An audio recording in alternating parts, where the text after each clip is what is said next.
Okay, right. I'm gonna still be doing roll call. I'm gonna still do roll call. For things, for everything, we're gonna do roll call.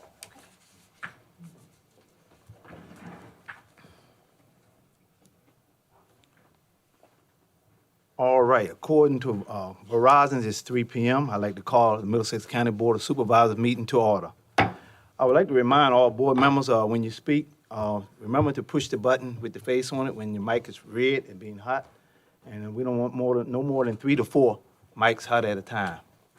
At this time, Reverend Williams, could you lead us in prayer, followed by Matt Walker, allegiance to the flag.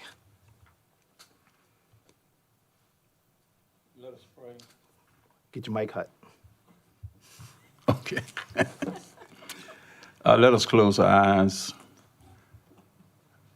being silent for a second. Let us pray. Oh, gracious God, our Father, we come to this place one more time, Father, to learn and to grow as a community.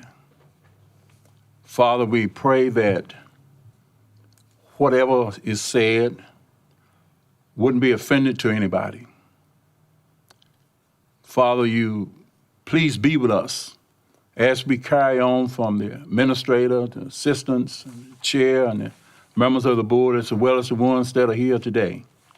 Father, be with us in the process of decision-making we have to make for the county. Father, let us grow and understand. Some things are hard, and some things are easy.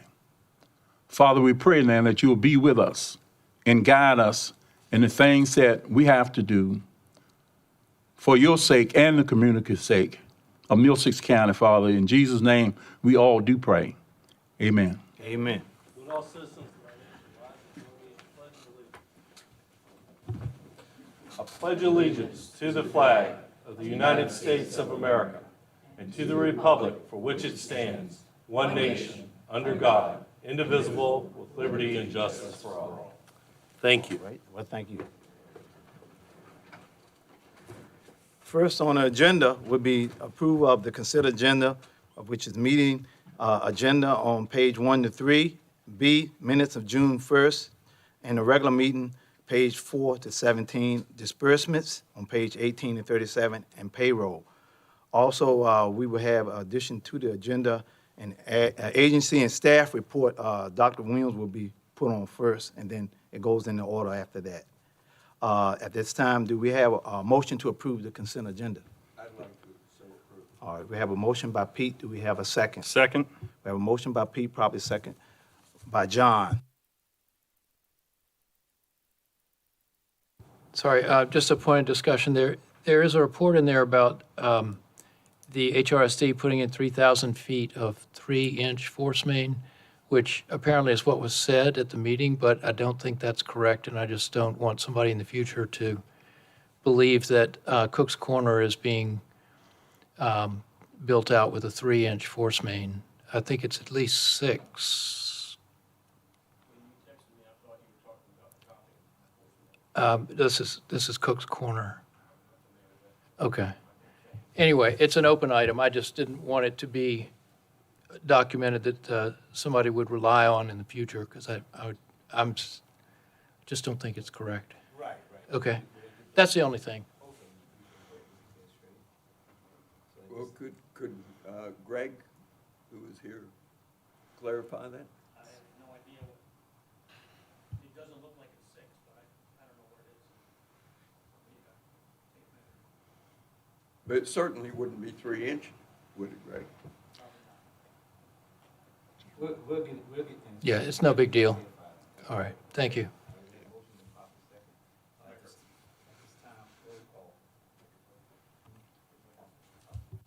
I'm talking about keeping the mic hot, and I'm not doing it. All right, at this time, roll call. Mr. Williams? Yeah. Mr. Koontz? Aye. Mr. Mansfield? Hit your mic. Mr. Kimbrough? Aye. And Mr. Jesse? Aye. Motion so carried. All right, this time we'll have public comment. Each speaker will give his or her name and address for the record. Each speaker, an individual, will be given the opportunity to speak, and all comments and remarks will be addressed to the Board of Supervisors and not to the audience. At this time, I would like to open public comment. Does anyone like to address the board at this time? Come on up.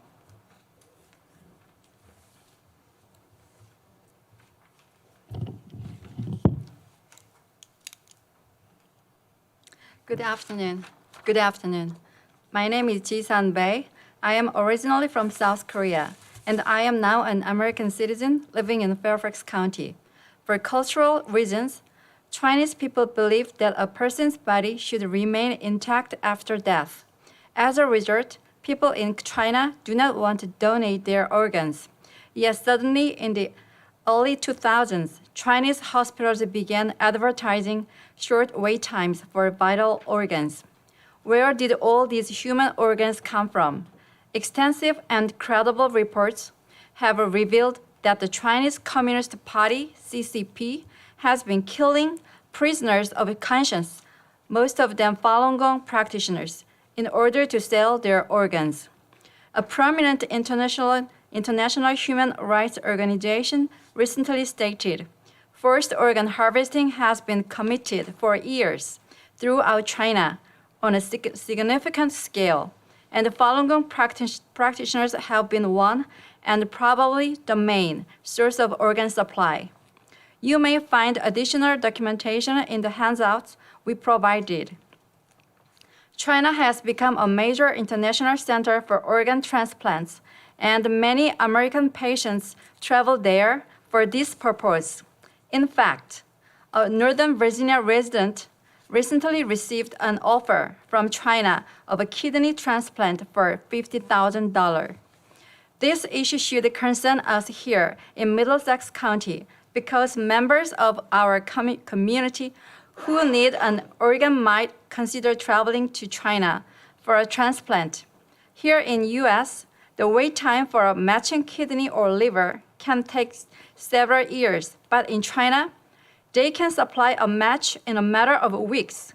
Can you imagine finding out after the fact that your new organs was taken from a person who had been imprisoned for his religious beliefs and then executed so the CCP could sell you his organ? Please consider passing a resolution alerting our residents and our medical professionals about this issue so they may make an informed decision before traveling to China for an organ transplant. Thank you. Thank you. Do we have anyone else this time? Okay.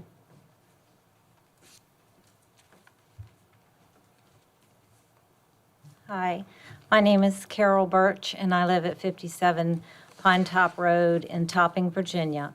I would like to propose lowering the speed limit on Route 3 from 55 to 45 from the Beverly neighborhood to the North Bridge, which once you hit the North Bridge is 45 miles per hour.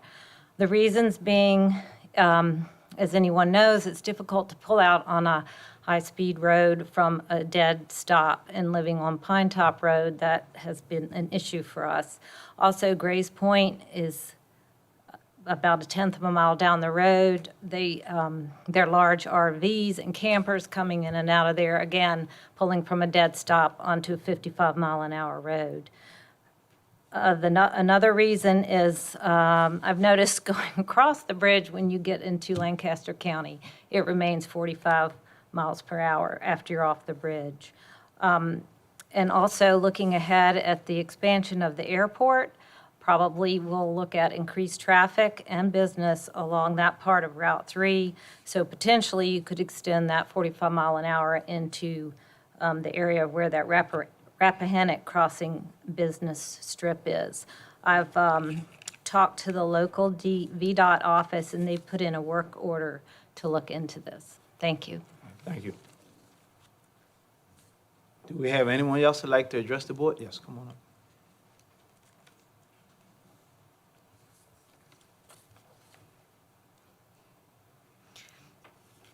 Good afternoon. My name is Tiny Tam. I'm originally from China, and I'm now a U.S. citizen living in Fairfax County. I would like to offer additional comments on first organ harvesting issue. Falun Gong is a spiritual practice involving gentle exercises, meditation, and the virtues of truthfulness, compassion, and tolerance. It was introduced to the public in 1992 and quickly gained popularity because of its many health and wellness benefits. By 1999, 100 million people were practicing in China alone. Because of Falun Gong's immense popularity and its emphasis on spirituality, the Chinese Communist Party, CCP, considered it a threat. As a result, the head of the CCP launched the persecution of Falun Gong. In July 1999, countless Falun Gong practitioners have been tortured, killed, or disappeared to this day. Shortly after the persecution began, the number of organs available for transplant suddenly increased in China. Standing beside me is Chun Ying-wan, a Virginia resident and a survivor of the persecution. She spent almost 6 years in prison for telling people about Falun Gong. During her imprisonment, Ms. Wan was forced to do slave labor for up to 18 hours a day. One of the items she made was crafts that she is holding here. She was also blood tested to determine the compatibility of her organs for a potassium transplant. If someone goes to China for a transplant, this could very possibly result in the death of an innocent Falun Gong practitioner. The issue of first organ harvesting in China has been underreported in the U.S. media. In response, a total of 16 counties cities in Virginia, including King William, Kerala, and Westmoreland, recently passed a resolution to educate their residents about the practice. And today, I ask you to do the same. Please introduce and pass a resolution to raise awareness of this issue. We will submit petitions from local residents in support of this request. Your action will help prevent the citizens of Middlesex County from becoming the unwitting accomplices to the murder of innocent people. It will also help educate our citizens that the Chinese people and the Chinese Communist Party are not one and the same. Thank you very much. Thank you.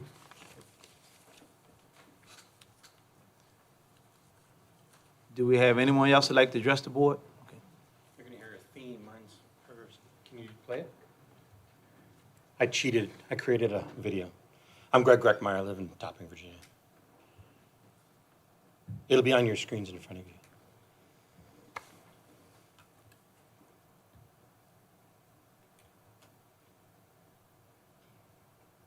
What is 15 seconds worth to you? My name is Greg Greckmeyer. I live on Regent Road in Topping, Virginia. You know the Dirt Bridge turnoff? I'm just down the road a little bit farther. And by the way, thank you, that was about 15 seconds. So why is 15 seconds important to us? If we reduce the speed limit from 55 to 45 on a small section of Regent Road, that may add about 15 seconds to someone's commute. I'm not asking for reduction on the entire road, though that would be nice. Basically from Bob's Hole Barracks Mill intersection past Syringa and the Tall Chief convenience store to the Dirt Bridge turnoff. It's about a total distance of 0.8 miles. And the reason why I'm asking, in this stretch of road, we actually have a church, a blind curve, Tall Chief's multiple entrances and exits. The future Habitat for Humanity homes is really close by, and then also our Free Shade Community Center. And so the concern I've had is that if you're doing 55 miles an hour and you go around the turn by a tall chief, people coming out of tall chief can't see you. And why am I here? Real simple. Please help me spread the word. Let's reduce the risk of someone getting hurt. And then more importantly to me is, let's think about in the future at that intersection of Stringham and Tall Chief. What if children from the Habitat for Humanity homes are walking down to get a soda pop or an ice cream or a candy bar? So if you got 30 more seconds, real simple. I'm not a VDOT guy. All I did was just take some addresses, 1432 to 2235 Regent Road to get to 0.8 miles. Travel time of 1:05 to 1:20, 15 seconds. And then I should note also, some neighbors and folks have been talking about the fact that we had this recent paving traffic mess. If folks would just go down to 33 and 3 in the intersection, they'd have about 2 minutes to their commute. So it's always an alternative to us reducing this fee.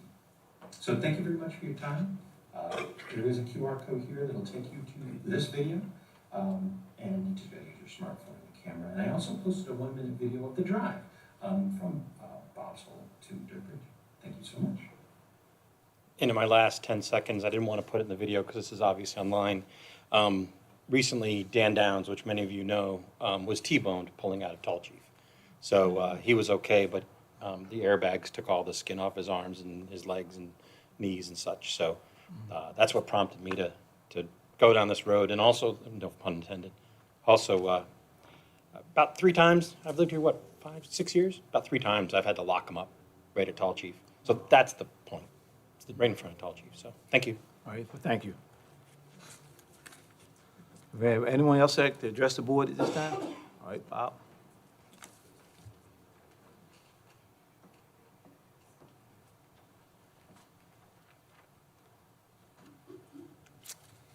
Good afternoon, Board. Good afternoon.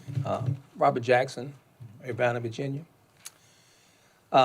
Reminders of racism. It is important for all Americans, especially African Americans, to learn the unfiltered past of our country. However, there is a difference between learning our history and celebrating our history. America has had a long and troubled history in dealing with race and always will. Confederate monuments do not portray an accurate history and were put up to keep alive a desire to continue the lost cause of the Confederacy. It is obvious that these Confederate soldiers did not fight for the United States of America. They fought against it. They might have been warriors, but in this cause, they were not patriots. These statues are not just stones and medals. They are not just innocent remembrance of a benign history. These monuments celebrate a fictional, sanitized Confederacy, ignoring the terror that they actually stood for. After the Civil War, these monuments were part of a terrorism as much as burning a cross on someone's lawn. They were erected to send a strong message to all who walk in the shadows about who was still in charge in these cities.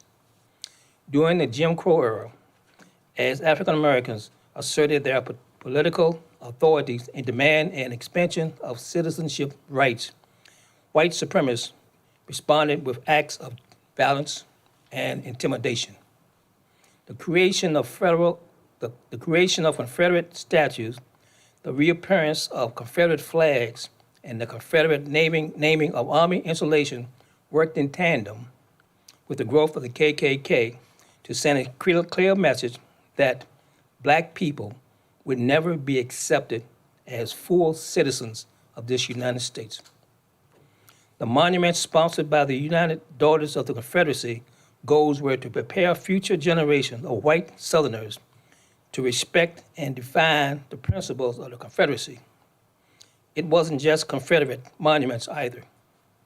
They also rejected any school textbooks that said slavery was a central cause of the Civil War. They praised the KKK and gave speeches that distorted the cruelty of America, slavery, and defended slave owners. From around 1920 to the early 40s, there was a second wave of statue building. This period of construction conceded with more black Americans fighting for civil rights and pushing back against widespread lynching in the South. We had black soldiers who fought for our countries and fought to make the world safe for democracy, coming back to America that's determined to lynch them. Those were clearly white supremacist monuments designed to intimidate, not just memorialize. A significant portion of these monuments were erected on courthouse grounds, such as the one in front of this courthouse. Placing these memorials on courthouse property, especially in the 1950s and 60s, was meant to remind black Americans of the struggle and domination their warriors faced in their fight for civil rights and equal protection of the law. It is for this reason, this Confederate monument in front of this courthouse, the plaques inside, and only the portraits of the Confederate leaders that fought to uphold slavery be removed. In closing, I would like to say, people of color, hate crimes are on the rise. We need to be prepared for whatever comes our way, no matter how and what it takes. Remember, racism is still here and very real. Thank you. Thank you, Robert. Do we have anyone else that'd like to address the board at this time?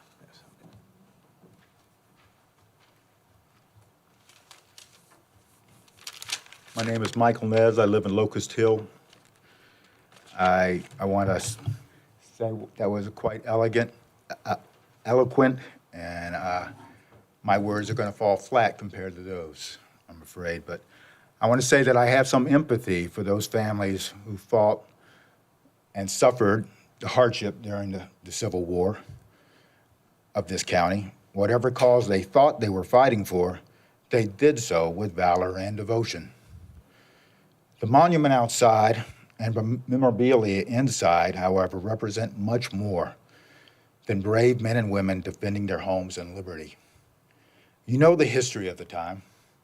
After the war was lost, the ideology of white supremacy came back as soon as the federal troops were removed. The Confederacy won the peace. After the troops were removed, a reign of terror reigned over the South.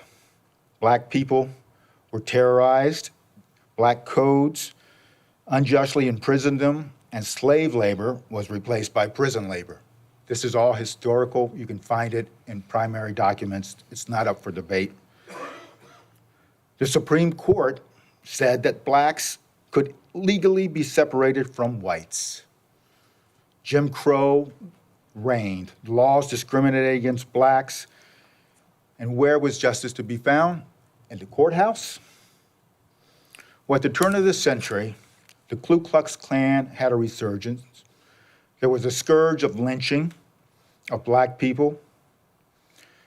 In 1910, the memorial monument was established outside. In 1909, the NAACP was formed, largely in response, a great deal in response to an anti-lynching movement that was formed around that same time. It was a scourge.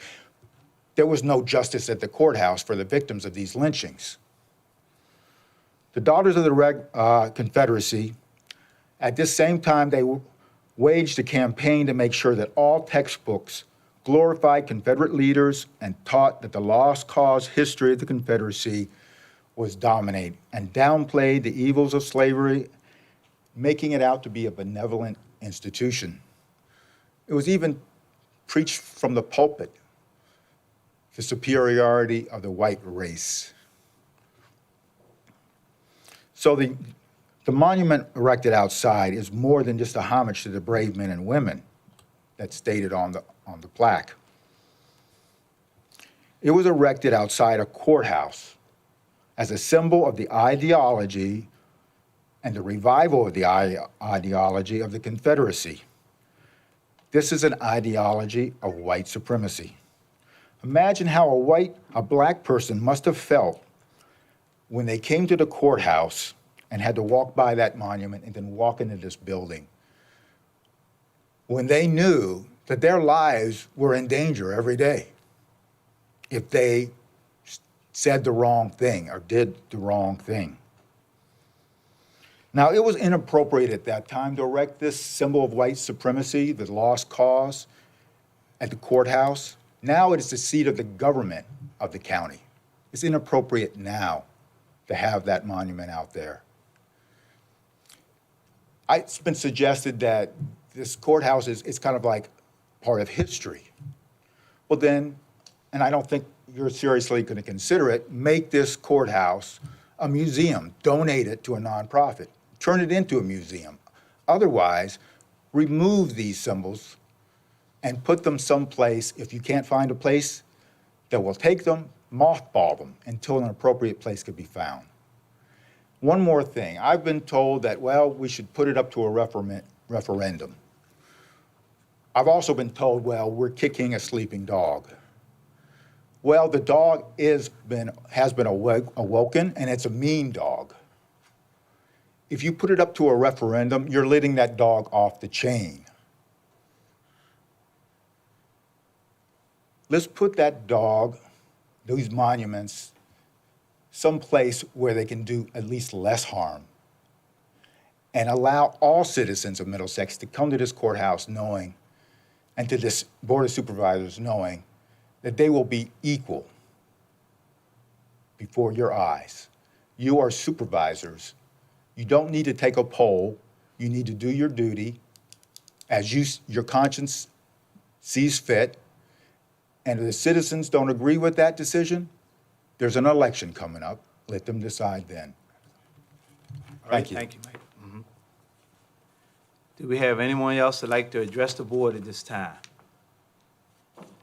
If not, I'd like to close the public comment. Next, we have line item 3, constitutional officers. We have Treasurer Kathy Thrift on page 44 to 48. And B, we have Commissioner of Revenue, May Diggs on page 49. Next, we have agency and, I had one question. oh, I didn't see May. Sorry about that, May. I didn't see you over there. You normally sit right up here and I see you. I didn't see you. I'm sorry. I Morning, apologize for that. If there are any questions? Yeah, I just have one. Real estate tax collection, first half of 2021 is down to 91%. Historically, it's been over 98. Is that just because we're so recently fresh out of the first half and you expect that to catch up to that 98% range? Well, I'll do my best to answer that because I don't deal with the money at all except to bill it. But I believe that would be the case because we're so close to it. But I can definitely double check with Ms. Durf and get back to you if you like. Thank you. You're welcome. I think the bills went out really close to their due date, right? And then they got the due date got pushed back? Isn't that correct? The bills, no. The due date on those, they would normally be due June 5th, but it was pushed, well, it's not necessarily pushed back. The next business day would have actually been that Monday, the 7th, since the 5th was on the weekend. So that would have been any pushback. But as far as them time frame going out, Not what I was thinking. I'll definitely double check with that as well, if you like. Yeah, I think I got my bill only 2 or 3 days before it said that it's. Okay. Yeah, I can definitely check with Kathy on that for you. And when I checked on it, I was told that there were gonna be an extension given. Okay. Did you get a date when you spoke with them? You know, all I was saying at the time was that 2 or 3 days Okay. advisement was not quite enough. And I was told that there would be an extension given. Okay, yep, I'll definitely check with that because that is not my area of expertise, but I will definitely get back to you. Okay? Any other board member have any question for me? If not, thank you, May. Okay, thank you all. Next line item 4 would be agency and staff report. First, we'd like to have Dr. Williams. which,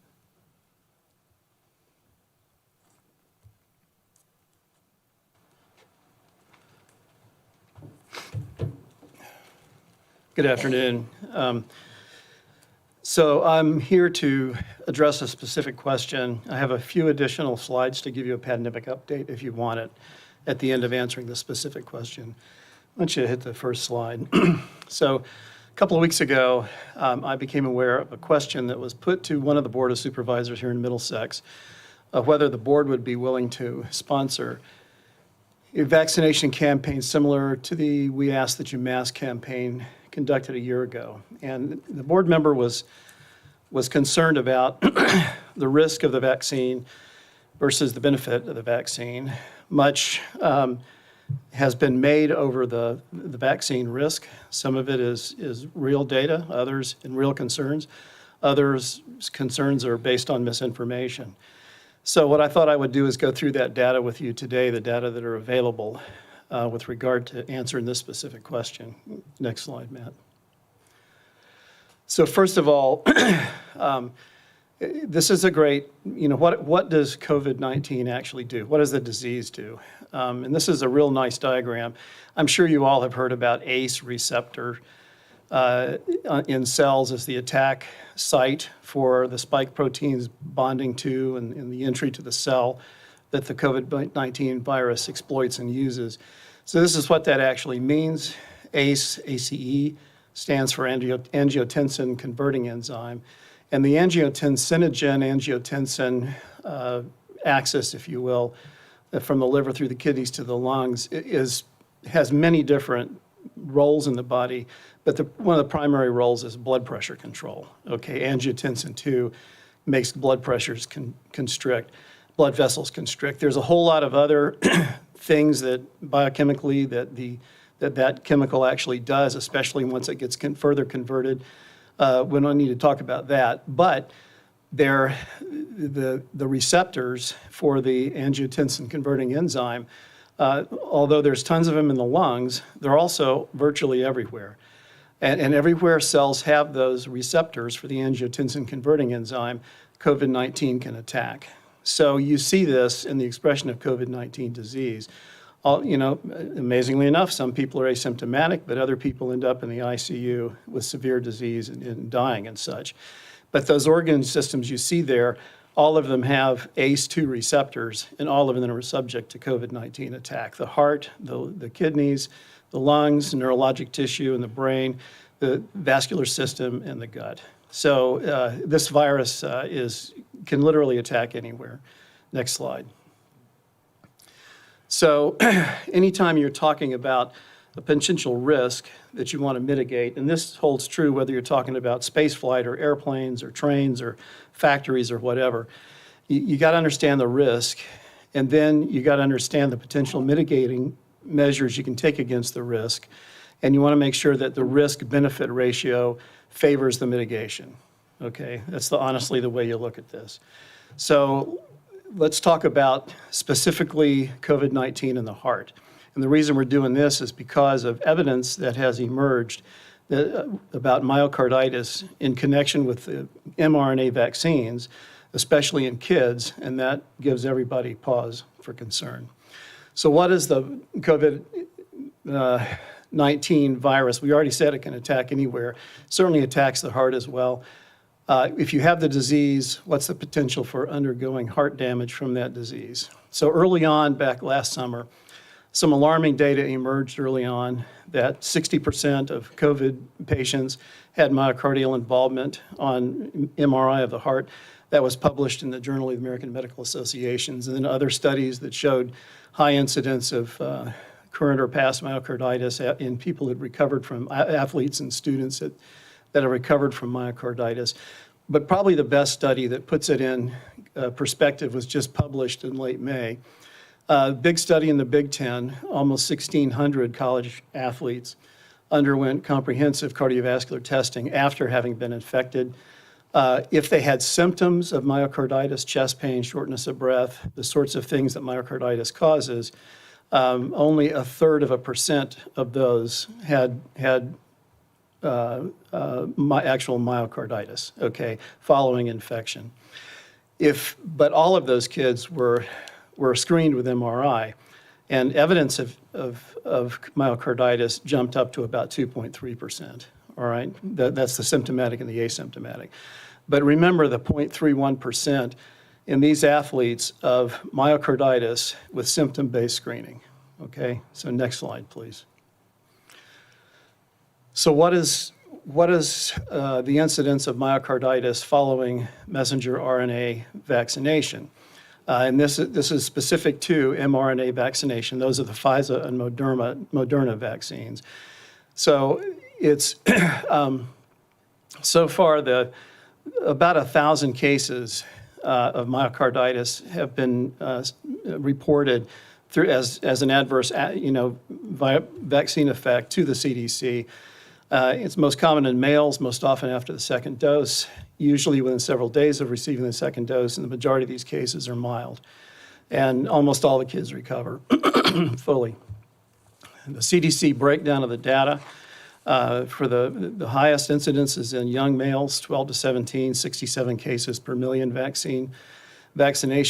Remember, a third of 1% was the symptomatic COVID-19 rate with the disease, right? We just saw that on a slide. The highest incidence in the highest risk group, the incidence is 0.000, actually 0.67%. I copied it down wrong there.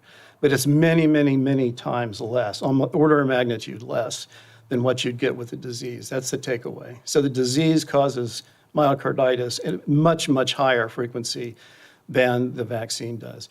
I won't go through the rest, but everybody, as you get older, the incidence of myocarditis decreases and accordingly. Very, very, very rare event. Why does the vaccine cause myocarditis? Nobody knows at this point. Hopefully we'll figure it out. May have something to do with the spike protein of the virus that activates some aspect of our immune system. That's probably what happens. But that has yet to be determined. But the incidence is very much less than the disease. Next slide, please. So what do we do with recommending the vaccine? So on June 23rd, last month, the CDC Advisory Committee on Immunization Practices met to consider all this data and figure out whether they were going to continue recommending COVID-19 vaccine to kids. And they published a statement which was co-signed by all those medical associations you see up there, plus half a dozen or so more. I ran out of room on the slide. But the point is that the heart of the best of American medicine endorses this statement. Next slide, please, Matt. So the statement was strongly in favor of vaccinating young folks against COVID-19. And the key statement is that myocarditis and pericarditis are much more common if you get COVID-19, and the risk of the heart from COVID-19 infection can be more severe, not to mention the risk to every other organ system that can be attacked by COVID-19. We just saw almost all of them can. Next slide, Matt. They went on to say that the vaccines are safe and effective, and the bottom line is recommend getting vaccinated right away if you haven't yet. It's the best way to protect yourself, loved ones, community, and to return to a more normal lifestyle safely and quickly. So I don't know if the board is considering a statement in favor of vaccination, but if you took such a statement, you would be in lockstep with virtually every credible medical institution, professional society, university, and everything else in the United States. That's the point of this presentation. And I certainly line up behind that as well. Does anybody have any questions about risk versus benefit of vaccination versus disease? My question is, for those who've already had COVID-19, just that case, the risk versus benefit, because I'm not clear whether there's incremental benefit or incremental risk with vaccination for somebody who has. If you've had COVID-19? Yeah, the natural immunity following COVID-19 is less well understood than immunity after vaccination. And because of the variability of cases from very mild to asymptomatic to severe, it's unclear at this point how our immune system in the general population responds to all the spectrum of disease. So it's much better known because it's been studied, the reaction to the vaccine. So at this point, if you've had COVID-19, it's still recommended that you get vaccinated very clearly. And that is sort of like a belt and suspenders. I mean, you may be immune, but you may not be. Plus, if you had COVID-19 early on in the course of this disease, your immunity is to an earlier variant. And each variant that evolves is different from the last and responds to immunity, to what it's presented with from an immune system perspective differently. So the vaccines we have now, we know are effective even against the Delta variant for the most part. So it's best to get vaccinated, whoever you are. Doctor, you gave a number 0.00067, I think it was. Yes, 4 zeros, actually. I left one out. Oh, sorry.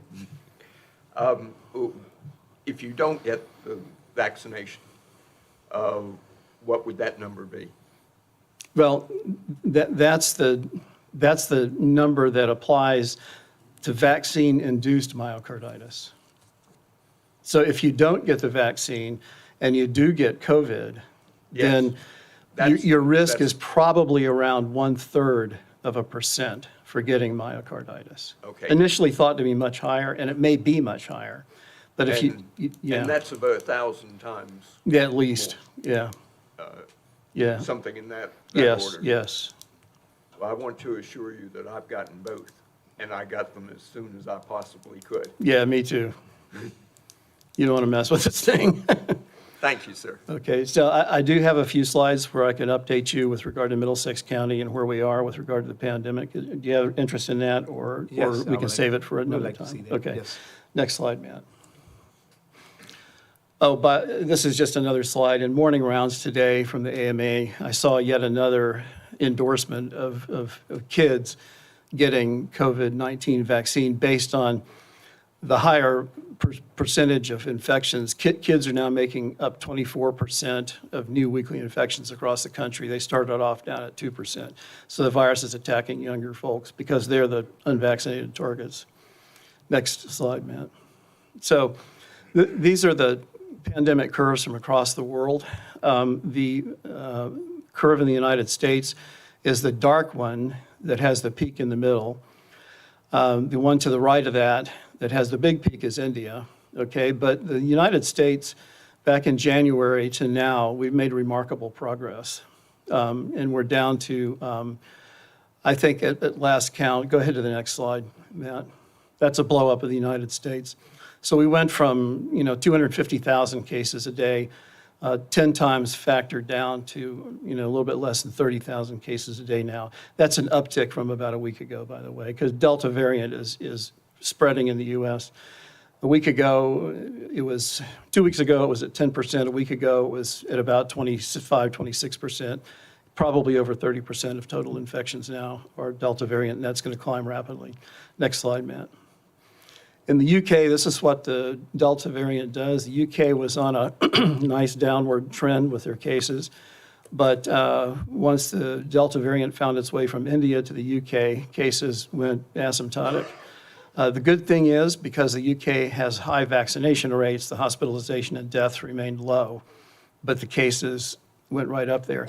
So what this means is if you're vaccinated, you're probably in pretty good shape against the Delta variant. If you're not vaccinated, then you're going to face the Delta, all the bad things the previous COVID bugs could do, only maybe enhanced in the Delta variant. And it's going to be just like you got COVID, obviously, before the vaccination program. And you'll face all of those risks from the disease. Next slide. In Virginia, we've had a really good response. The cases have gone way down. A little bit of uptick over the past few days. So we're at about 180 cases per day, Commonwealth-wide. Next slide, Matt. In Three Rivers, we're having about 2 or less, between 1.5 and 2 cases per jurisdiction per day. It's very, very little disease out there, very safe to be in an environment like this with no masks and stuff, real safe if you're vaccinated. We only had 19 cases in Middlesex. You guys only had 2 cases last week. Next slide, Matt.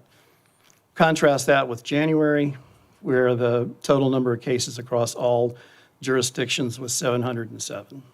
So we've come down dramatically since January, which was one of the worst months of my life, I'll tell you that. So, next case. So let's talk about the virus a little bit. All heard about the variants, and the Delta variant is on the rise. The good news is all of our vaccines are effective against the Delta variant, a little less effective against Delta than the previous variants, the UK B117 variant, but still about 70% effective against contracting disease and 90% plus effective with regard to keeping you out of the hospital and keeping you alive. So still got good penetration against the Delta variant. That last line is wrong. It's probably about 30% of COVID cases now. Next slide, Matt. So where did this thing come from? That has not been settled. It either somehow escaped, probably accidentally, from the Wuhan Institute of Virology, or came from this wet market, which is what the popular theory initially was. I personally find it very, very coincidental that this virus somehow elaborated from a point of origin very close to, a level 4 or 5 virology lab. Okay, so mighty coincidental. Next slide, please. The vaccine update. Pfizer is currently approved for kids 12 years and up. Moderna's close behind. Janssen's behind them. Everybody's trying to get to the point where they can get their vaccines not only authorized but also approved for everybody, including kids and adolescents.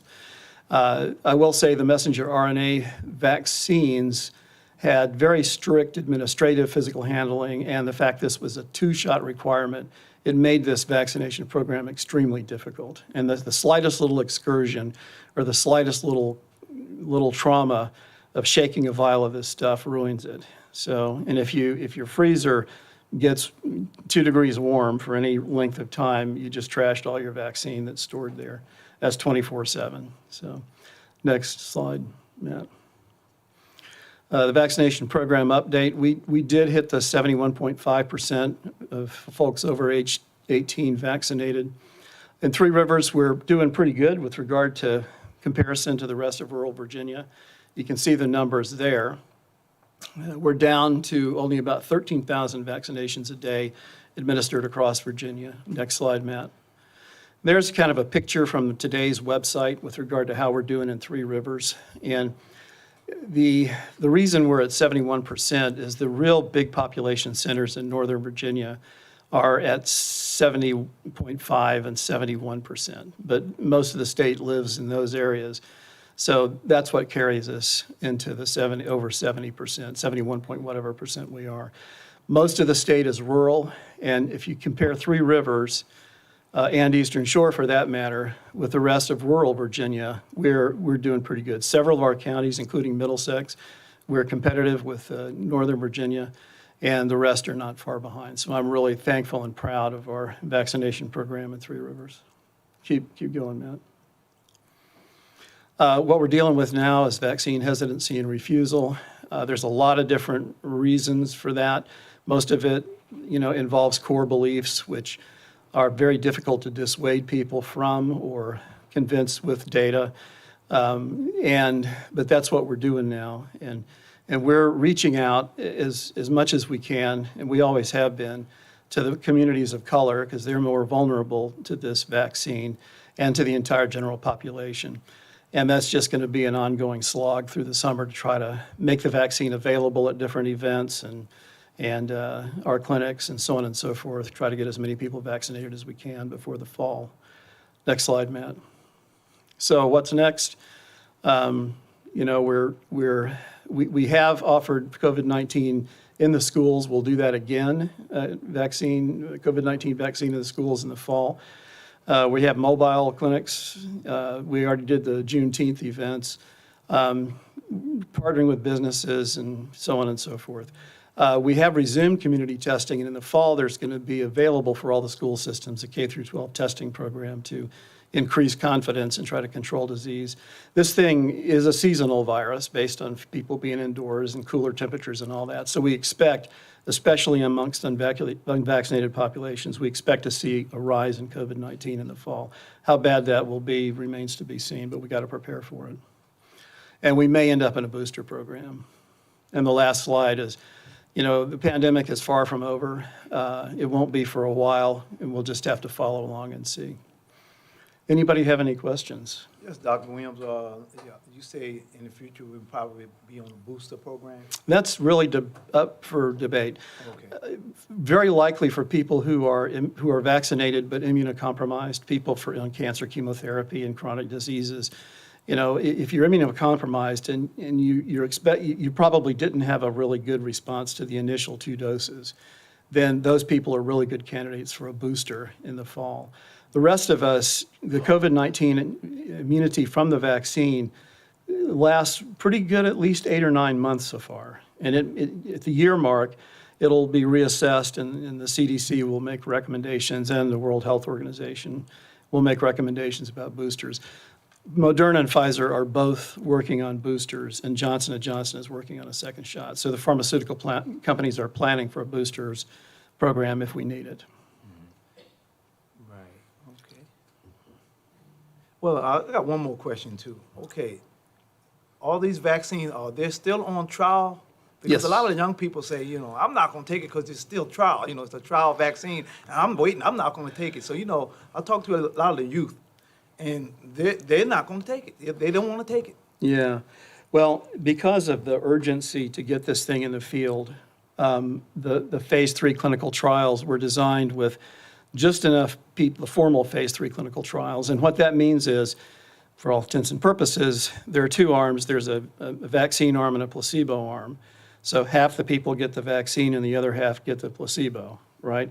Well, we proved through those trials that the COVID-19 vaccine is very effective in reducing getting COVID-19 and the bad effects of COVID-19. So at that point, it's unethical not to proceed in a pandemic with going ahead and offering it to the general public. The administrative wickets and the data collected wasn't enough to get full FDA approval. That takes years for any medication, okay? But it was plenty to get authorized. That just means the vaccination program was more administratively difficult to administer, and it gives rise for doubt for people inclined to do that. But there's absolutely no question. We're not in a big phase 4 clinical trial because there's no control group, there's no placebo control group.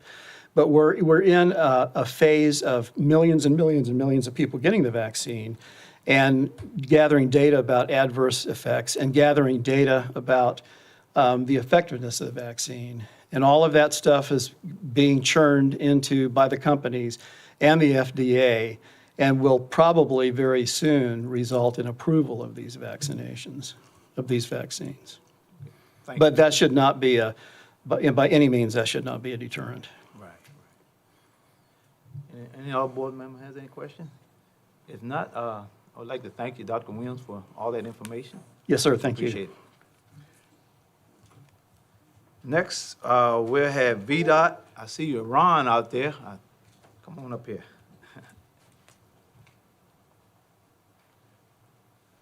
Thank you, Mr. Chairman, honorable board members and staff, and the general public. Been a while since I've stood here. Had to be, 18 months, something like that maybe? But anyway, you have me today, and Joyce has moved up to the big house, if you will, in Fredericksburg. She might put me in the big house, but she's moved up to the district. She started up there as the the Assistant District Administrator for Maintenance on May the 25th. She hung around for a little while and is still there for me in an interim way when we need assistance from her. They have advertised and hopefully will be filling the RA position in the next month or maybe 6 weeks. In the meantime, you got Ron. Been busy too. Urbana Boat Show, fireworks, Juneteenth parade, Deltaville 5K. Middlesex been happening place here in the last couple of weeks. And I was tickled when the skies cleared Friday night for Urbana. And I think the weather was pretty good for the Deltaville 5K. And I think the Juneteenth parade eased on into the afternoon a little bit and made that a little bit better as well. I say that is because I have to sign the permits now. So I was aware of those.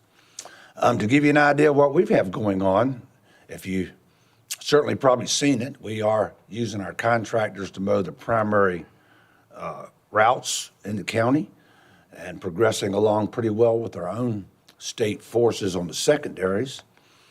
A lot of things going on this time of year, one of which is traffic counting. You've probably seen a lot of wires stretched across the roads here and there. People get excited when they see that. They think something's going on. 99% of the time, it's the 5-year cycle for that road for us to do the traffic counting on it. It's an emergency time of year in a manner of speaking. We had a little meeting this morning. Good kickoff to the hurricane season with Tropical Storm Elsa. Expected to come across this, I guess, Thursday night, maybe, and some rain in a reduced capacity with some rain and maybe some tidal flooding. I was able to meet with your Emergency Services Director, David Lehman, and Mr. Love as well from over in Matthews, I think, last week. And we reminded us where we were and what we had going on. I thought that was a productive meeting. It's also the time of year we're able to do some sidewalk repairs. And so we have our incidental concrete contractor be starting, I think, in Urbana in a couple of weeks. There's some locations there that need some work, as well as some spots in Deltaville and in some of the other counties that we have as well. Got a little bit of paving done. I think 640 has already been resurfaced during our resurfacing time of the year. And of course, the Dragon Run Bridge is still underway. Still, they tell me, anticipated completion into September. I will say that the Propane Bridge on Route 14, which is outside the county, I think that's also scheduled for completion probably within about 30 days. As you probably already know, Barracks Pond, Route 625, that project is underway. The detour is in place. And we're also working, the contractor's active on the Fairfield slope failure. That repair is underway.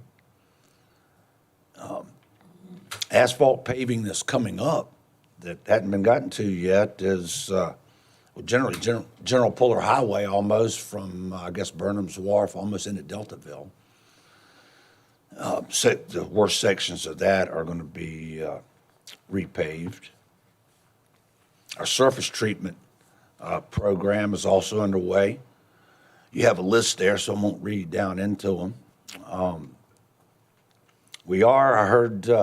heard the folks during the public comment period, and when we produce these things to send to y'all, I think it's like a month old by the time I'm standing here. But in any event, we do have a traffic review underway for Regent Road from Bob's Hole to Dirt Bridge. Haven't heard back from that. And I did receive the work order for Grace Point Road as well. And we send those up to our traffic engineers in the district. They tell me they're backlogged this time of year. I don't know why the time of year would make too much difference, but that's what they tell me. Those studies generally easily going to take 30 to 45 days before we hear back. So thought I'd mention that for the folks in the audience.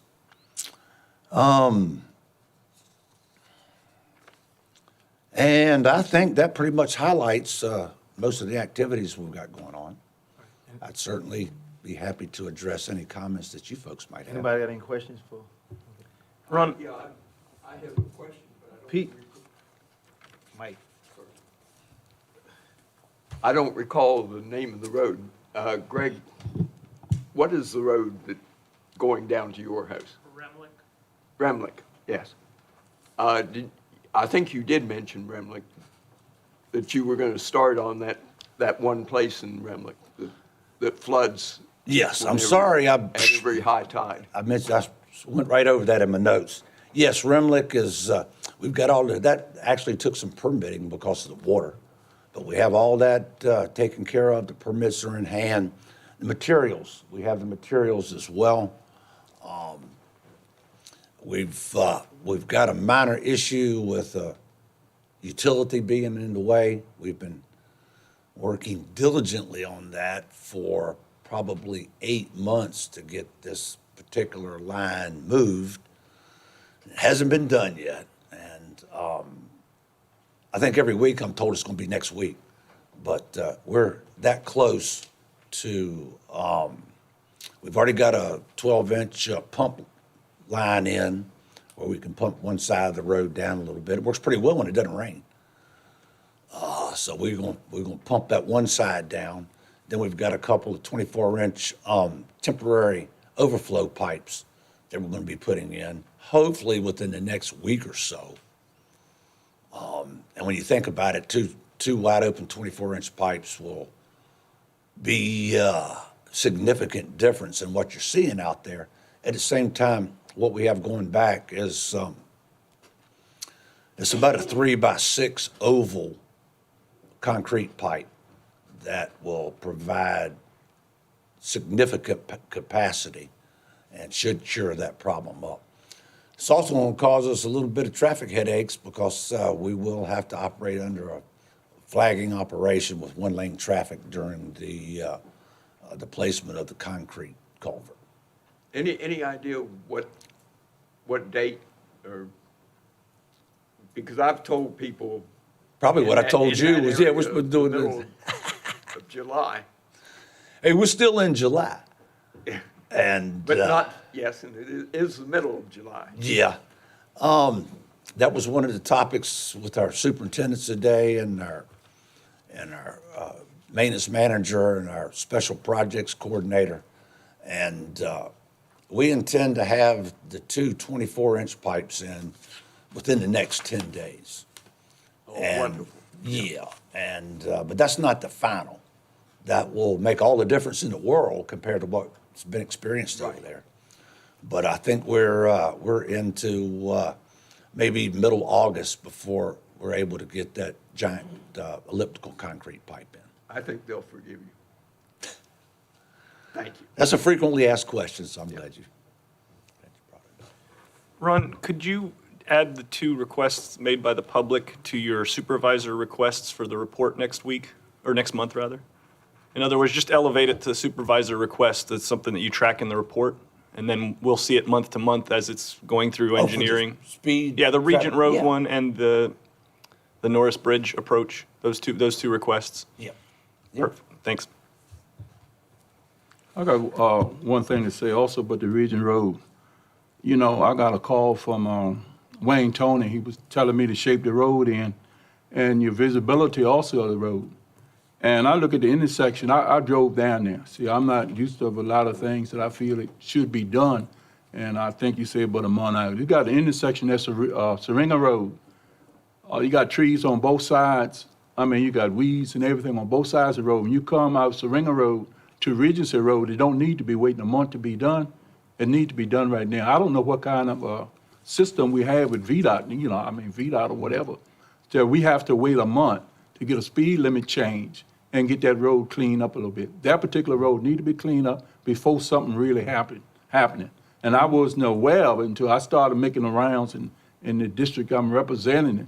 And I appreciate the gentleman that came up, but I go a lot of things by faith. I was called by somebody else to tell me, and I rode down and talked to some people down there, and I see that it's a bad thing. It's not only there, it's a lot of intersections off secondary roads that are not being cleaned up. Therefore, we're causing accidents, because if we go down the main drag, if we go down here on 33, we'll notice in certain sections that they got good visibility.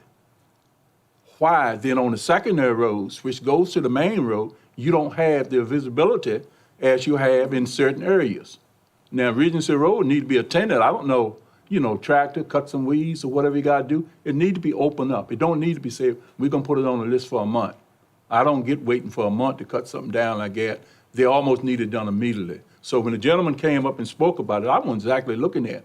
I'm not too much used to this. We get a lot of procedures. Now, I understand that we get a list and we make them up. I've been there.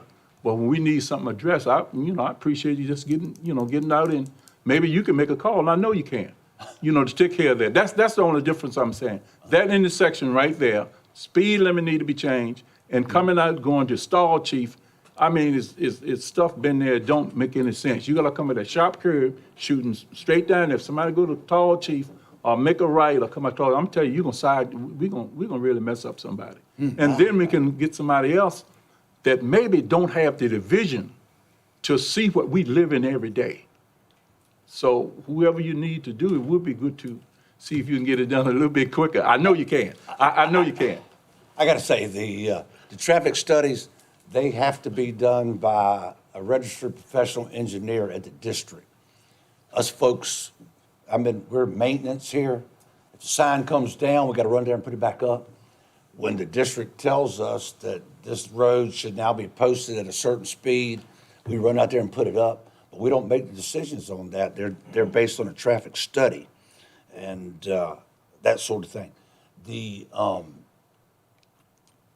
underbrush and things like that, certainly we're going to be looking to see what we can do about that. More often than not, we have 30 feet of right-of-way, 15 feet from the center of the road. It's all that we have in the system to operate and maintain. We have no right at all to go on anybody's private property for brush removal. And it can and does create issues at intersections of secondary roads. But in any event, we're going to be looking at the growth out there, this week to see what we can get done. As far as speed limits and those kind of things, I really have no option other than send it to those folks. And a speed limit for it to be legal, which is what you want, so you can enforce it. And before we can put a sign up, it actually ends up on the highway commissioner's desk for signature before it becomes official and encoded in our statewide database. So, yes, we do have a lot of procedures, and unfortunately, sometimes they can take some time. I apologize for that. Well, remember, we got Joyce, she come out of Mill 6 and move up there, so you got to call and find out what she need to do because she made a motion up. She's also in maintenance. We have a lot of fun with the other sides of the house because they're there. And, I'm not going to say, it just seems like sometimes common sense, or you can't find it. It's all based on statistics, data, and being consistent statewide. And I understand that part of it. For, state roadway system owned and operated by us, that you want to be consistent on every similar road across the state of Virginia. And all the rules and regulations end up being based on a form of consistency and those sorts of things where if it was up to me, I'd go put a 25-mile-an-hour sign out there, but I can't do that. But we will have that looked at, and I'll be getting back with you. Ron, I had one other thing. The Mill Creek Landing that currently is operated by the Department of Wildlife Resources has spoken to Joyce, I think it was Stephen Living, about potentially changing who's in charge of that facility. DWR hasn't really maintained it, but the county constituents in the area have really said they'd like to find a way to keep it open. And one of the options we're entertaining is having the county take it over from DWR. So if you see any traffic on that, Just be aware, we are urgently looking for VDOT's support if such a transaction were to occur. I do know that at a level above me, that it is, people are looking in to see exactly, how to make something like that work. All right, if there's no more questions, then thank you, Ron. You're welcome. Appreciate it. Have a nice day. Y'all have a good day. All right. Next, we have our school board matter with Tracy Seitz. She's not here. And social service report only on page 53 to 58. And next, we got Greg Chambers, Chairman of the Water Authority.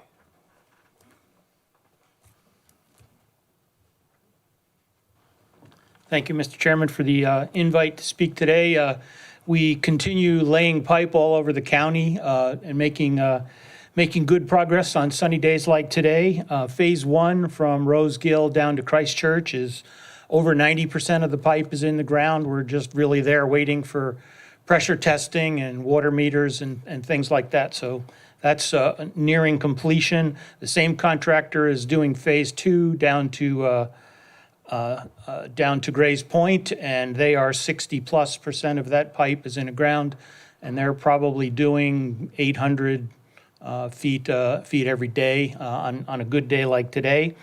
Same thing with Phase 3A, which we just kicked off from Route 3 down to the Deltaville Market.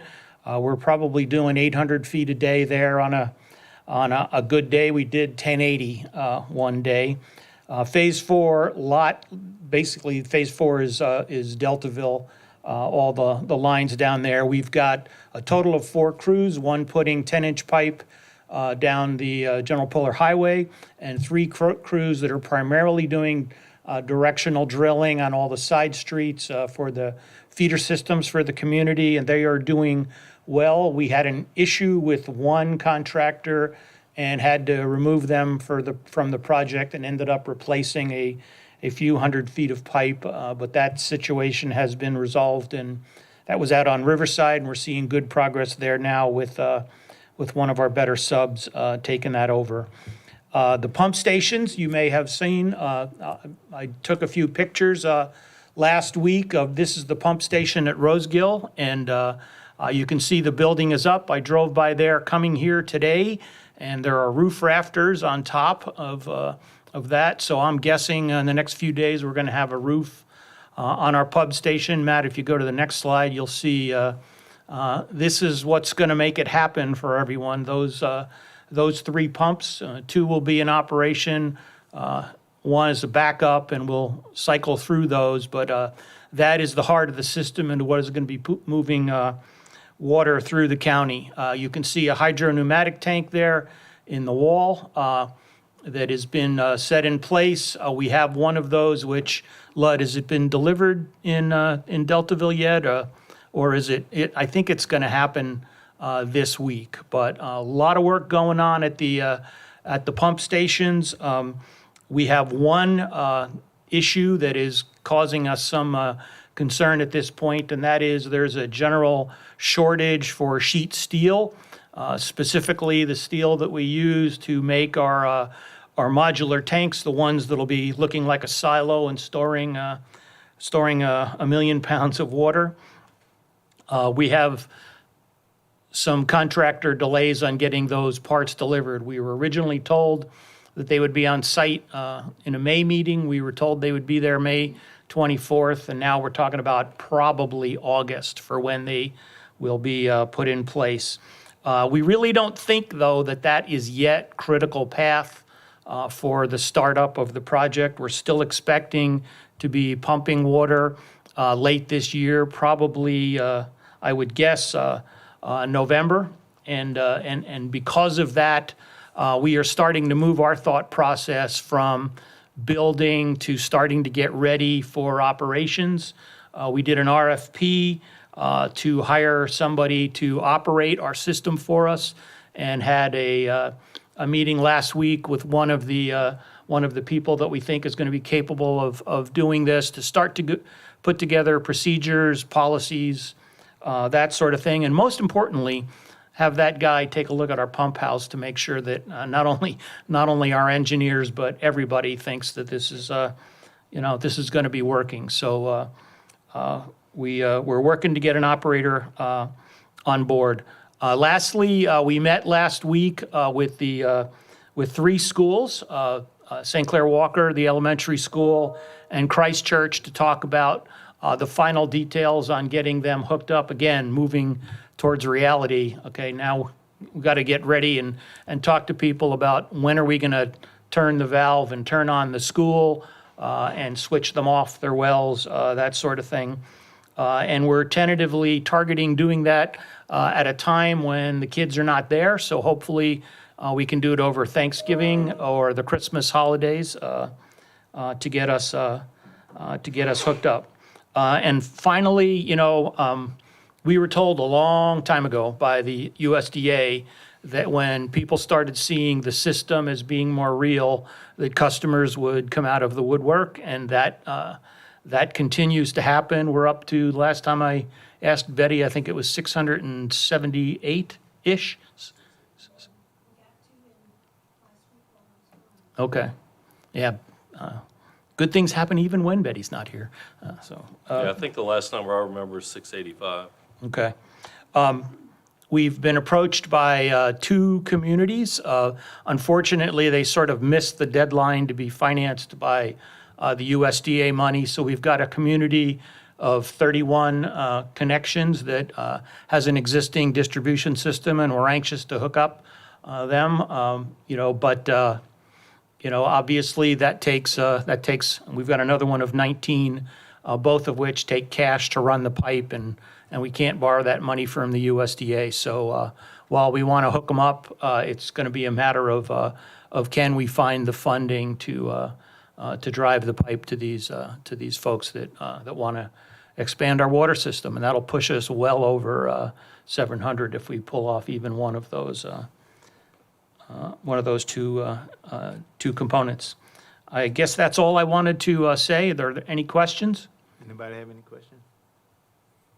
All right. I would just say great work. I mean, I've been watching the construction progress, and with only but a few complaints from the community, and I know everybody's been working really hard on this, so thank you for all the work and all of your staff. Thank you very much. Thank you, Greg. Okay. Next, we have Timmons Group. Nobody's here from the Timmons, are they? Oh, you're right there. Oh, Ken. Okay, there you go, Ken.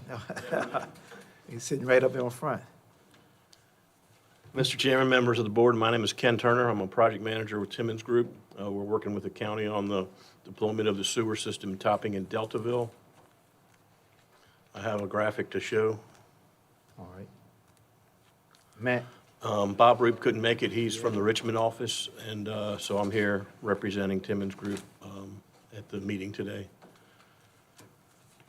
The Deltaville system map. So we're continuing to work on the Deltaville preliminary engineering report. We're about 90% complete. We've gotten to a point where we need to do some coordination with HRSD and their consultant, Kimley Horn. I've reached out to them to get information on the boundary conditions and final details on how the system will be configured so we can complete our hydraulics analysis. This map here indicates the limits of the service area that we're looking to provide sewer service to. This is going to be a low-pressure system. Approximately 800 customers will ultimately be served, including the marinas and the businesses along General Puller Highway that are highlighted. In addition, we're looking at deploying the sewer system in Stingray Point, Stove Point, and the Fishing Bay area along Fishing Bay Road. As I said, we're continuing to work on the financial model once we get all the details coordinated with HRSD and the specifics of the limits of how the project will come together. Next, I have a graphic showing the service area for topping. This is the Phase 1 map that was included in the preliminary engineering report that we've already completed. I made a presentation to the board a couple months ago to review this. Essentially, the primary customer in topping is going to be Grays Point Marina. Flow from the marina will come through a master metering facility. The flow from the marina will be conveyed by a gravity collection system to the location. Grays Point Campground. Yeah, Grays Point Campground, I'm sorry. So the terminal pump station that we're proposing to put along Grace Point Road is going to be located on county property near the airport, and then we will extend a 6-inch force main, not a 3-inch, up Grace Point Road, and that will connect to a force main that will be extended by HRSD from General Puller Highway down Grace Point Road at the location shown in approximately the middle of the map. We're getting our fee and scope together to submit to the county for approval so we can get started on design. And that's the update I have for the topping in Deltaville sewer preliminary engineering report and the progress that we've made to date. Okay. Anybody have any questions for Ken? Yeah, on the topping one, it looks like you have a 4-inch and a 6-inch force main in parallel. Am I reading that incorrectly?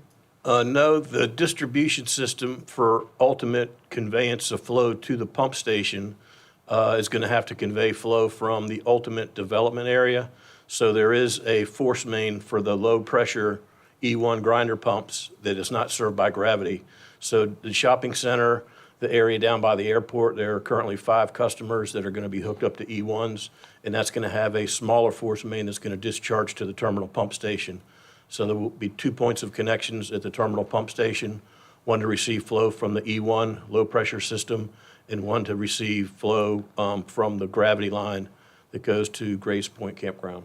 So the yellow one is almost a branch. It just happens to go back on the trunk because of the location of the pump station? That's correct, yes. Okay, thanks. Anybody? I've got a quick question. Yeah, hit that mic. Thank you. When will the tie-in to the Matthews line occur?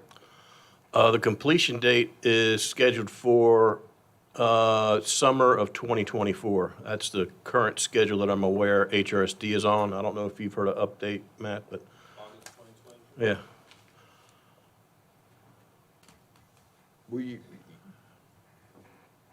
That means we won't be able to really collect any sewage until that date. Am I correct on that? That's correct. One additional update for topping is that we've submitted the application to DEQ for funding under the Virginia Clean Water Revolving Loan Fund. We submitted that application last month for a little bit less than $2.6 million to fund the construction. So that's a 1-year process to apply for the application, get approval, go through the loan closing, and then complete the design. And we're shooting to have the project bid in June, July of next year, which will give a 2-year window for construction of the improvements that you see on this. And that will also feather in with the completion of the HRSD system all the way over across the river. One of my reasons for bringing this up, and I will intend to talk about it a little bit later.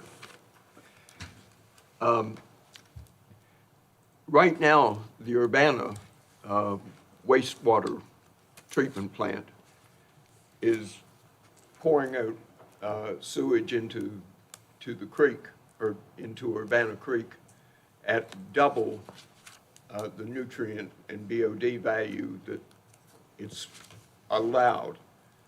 And HRSD is buying credits right now to avoid that. I wrote HRSD, Ted Hannafin, a letter suggesting that the sooner that he completes the tie-in to the Matthews line going to the Yorktown processing plant, he can save $500,000 a year. And quite frankly, he wasn't very enthusiastic about it, but I am talking about HRSD saving more than $500,000 a year, because being able to treat sewage in a large plant, apparently 1 million gallons or more, they can treat wastewater at somewhere in the order of $2.70 per 1,000 gallons versus $27 a gallon for small plants like the Urbana plant. That's how I came up with my $500,000 savings. I'm not sure that encouraging you to take part in trying to talk HRSD into increasing the speed that you get that tie-in, I'm not sure that's part of your scope, but if it is, I want to really encourage you to do that because there is a savings to all. One thing is 10 times the savings to HRSD for waste treatment, and for people who live on Urbana Creek and enjoy Urbana Creek, we would get the creek cleaned up, which would be a wonderful thing for our community. So any help you can give us on getting that tie-in made as soon as possible, moving that forward as quickly as possible would be very much appreciated, sir. Yes, I understand. You're right, there is an economy of scale with larger plants, and as I have discussions with HRSD, I'll encourage them to do the best they can to pick up the pace for completing that. If you would, I'll give you my letter to, Okay. copy of my letter.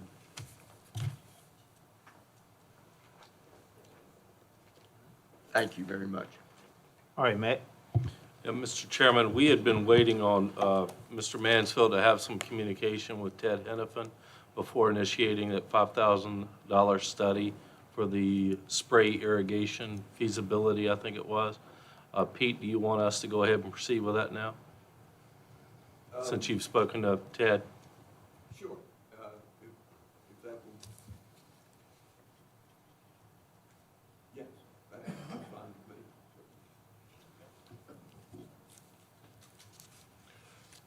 me. Any other questions or comments? Just authorize 10 minutes to go ahead and get started on that study. All right, thank you. We appreciate that. I'll remain available for a short period of time if anything else comes up. Okay, well, thank you, Dave. Thank you.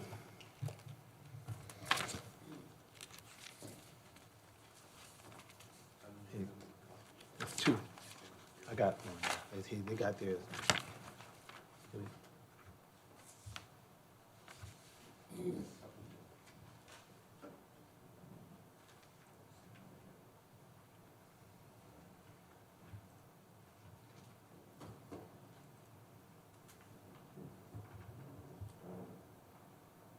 Okay.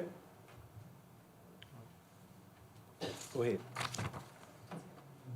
Okay, as I just described, I did write this letter to Ted Hennepin concerning the tie-in, and I did make a calculation in my best, actually back in the days when I was an engineer.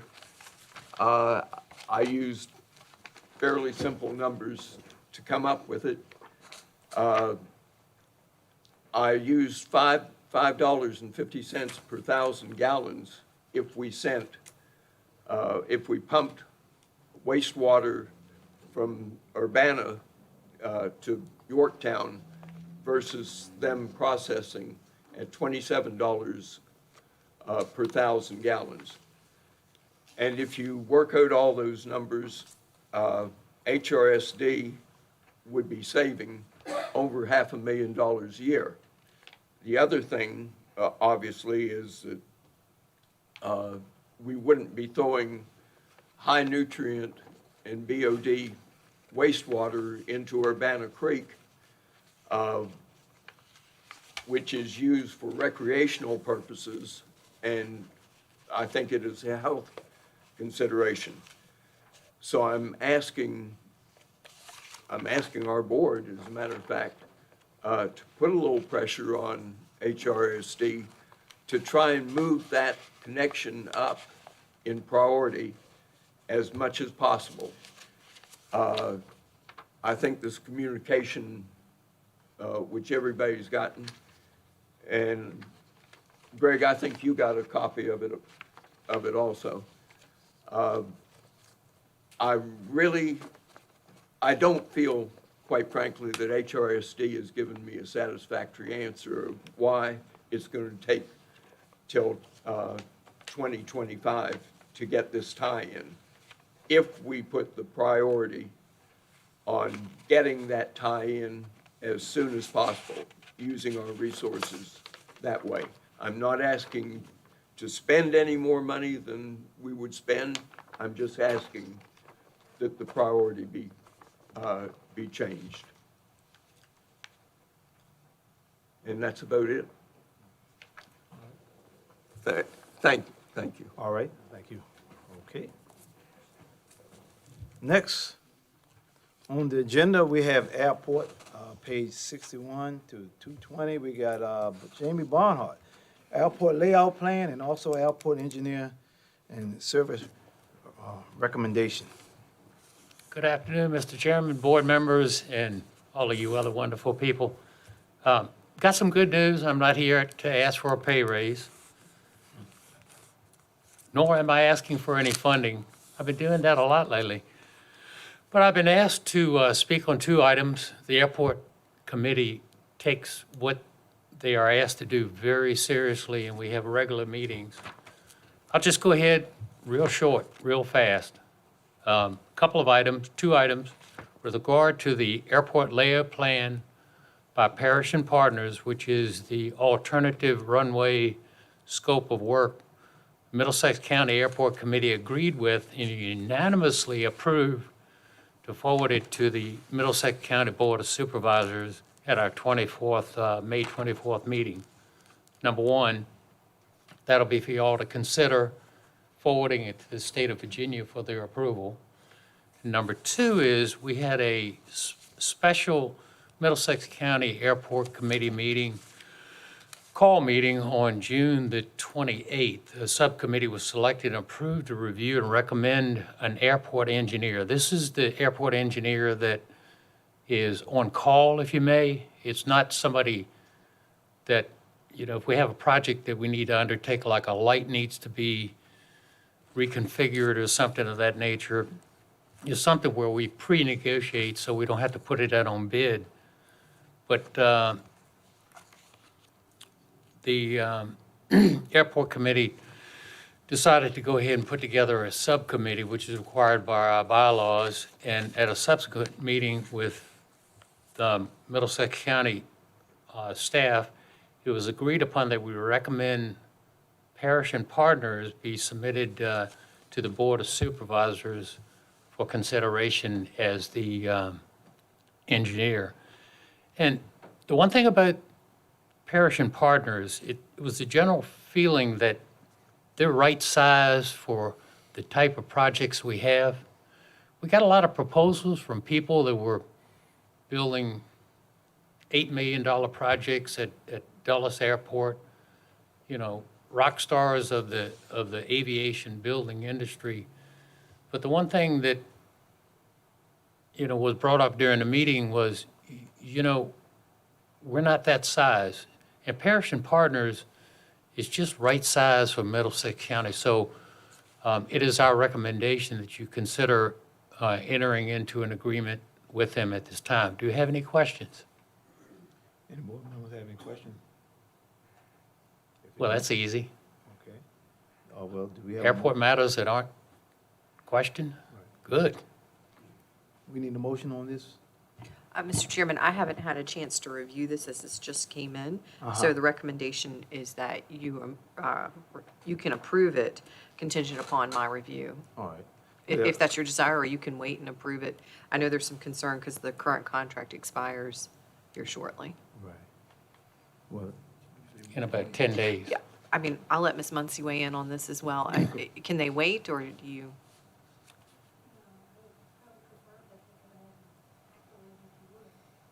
Contingent on my review. right. All right. Okay. So do we have a motion on the floor for parishes and, what is it? Parish and Partners. Parish and Partners for the engineering, to accept them as their engineer, depending on attorney's results. So moved. We have a motion by John. Do we have a second? Second. A motion by John, probably second by Reggie. Any more discussion? If not, roll call. I've got one question. Is there a cost putting them on retainer? No. No, they present their, whenever they do projects, they present individual cost for those projects. So They submit. Each project, the same as we're doing right now? Yes. Very good, thank you. I vote yea. Well, at this time, we have roll call. If there's no more questions, roll call. Mr. Coons? Yay. Mr. Mansfield? Aye. Mr. Kimbrough? Aye. Mr. Williams? Aye. Mr. Jesse? Aye. Motion so carried.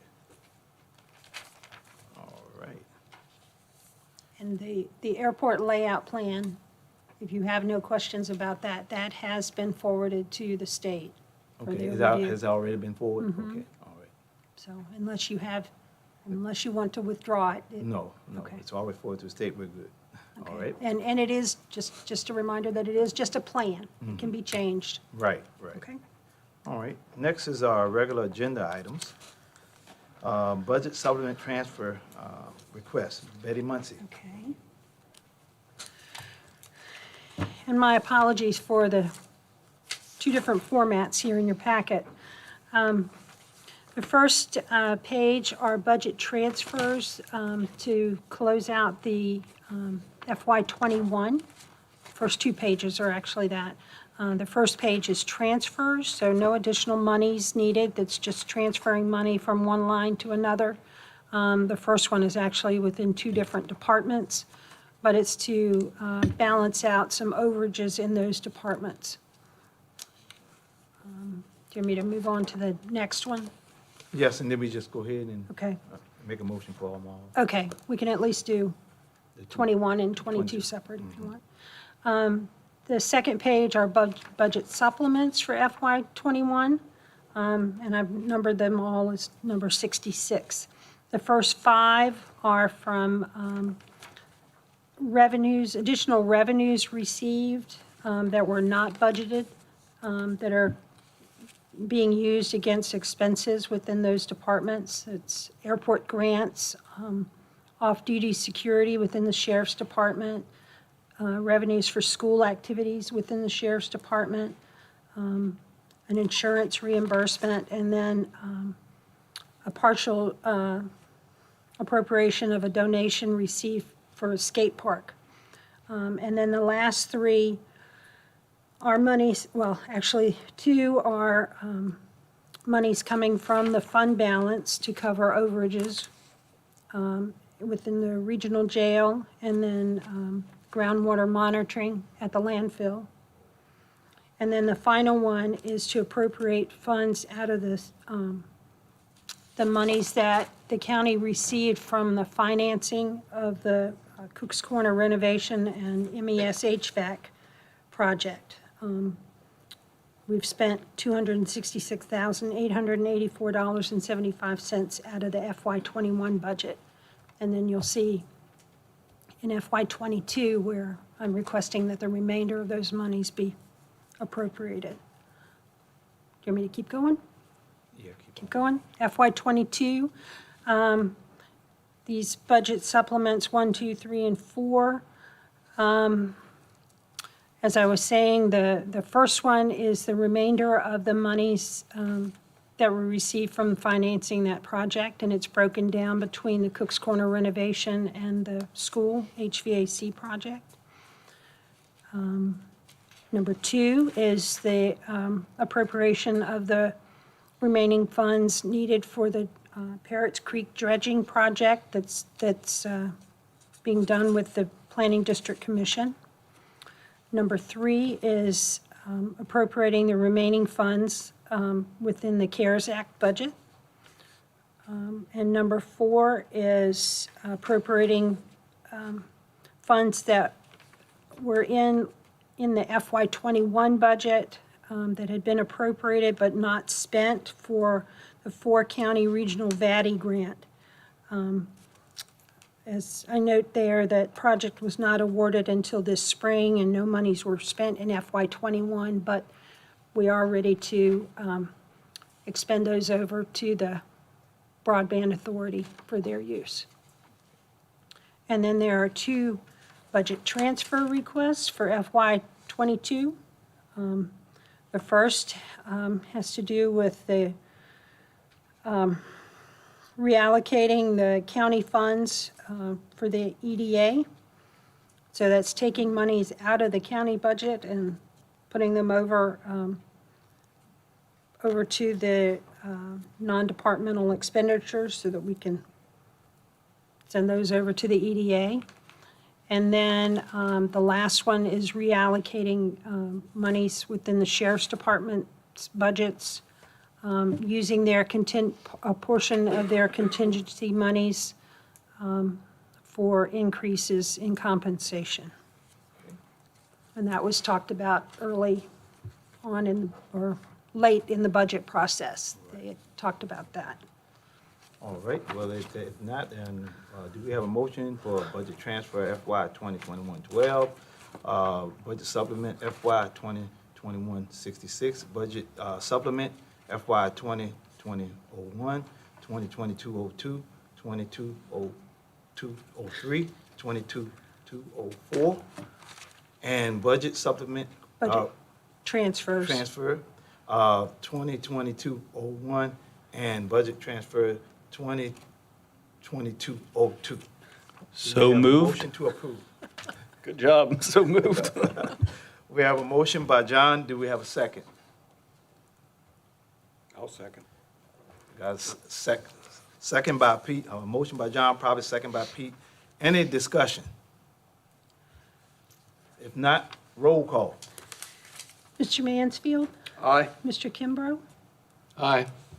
Mr. Williams? Aye. Mr. Kuntz? Aye. And Mr. Jesse? Aye. Motion so carried. Thank you, Betty. Thank you. I'm sorry that was all That's all right. bunched up there. End of the year.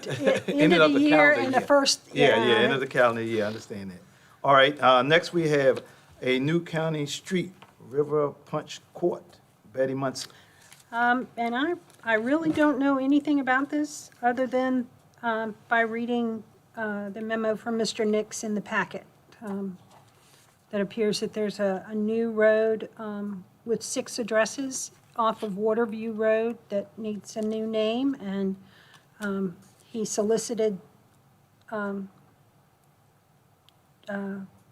those citizens along that were given the opportunity to come up with a name, and this is the name that they agreed upon. Okay. We need to make a motion on that name? All right. Do we have a motion to approve the new county street, River Punch Court? So moved. Motion by John. Do we have a second? Aye. Motion by John, probably second by Pete. Any more discussion? Roll call. Mr. Kimbrough? Aye. Mr. Williams? Aye. Mr. Kuntz? Aye. Mr. Mansfield? Aye. And Mr. Jesse? Aye. Thank you, Betty. Next, we have the NAACP request to remove monument, Don Moore.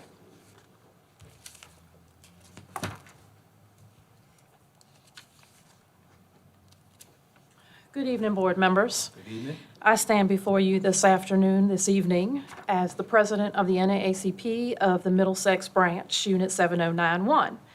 As you know, last year, President and CEO Derek Johnson has called for the removal of the Confederate monuments. I have submitted the letter May 12th with no response except for a phone call from Ms. Traynor and then a phone call from Mr. Jesse. So you all have the letter. But just a little insight, the United Daughters of the Confederacy erected monuments to the Ku Klux Klan. And that is the monument sitting outside on county property. Now, we can say this is a historic building all we want, but my concept of a historic building, once we have entered all this electricity and all these new monitors and all this technology, you kind of lose your historic value. But if you want it to be a historic courthouse, what happened to the real history? There have been arguments. There's been symbols of America's past as misleading. An overwhelming majority of Confederate memorials were not built just to commemorate fallen generals and soldiers. They were installed as symbols of white supremacy. During periods of U.S. history when Black Americans' civil rights were aggressively under attack, In total, at least 830 such monuments were erected across the United States, according to the Southern Poverty Law Center.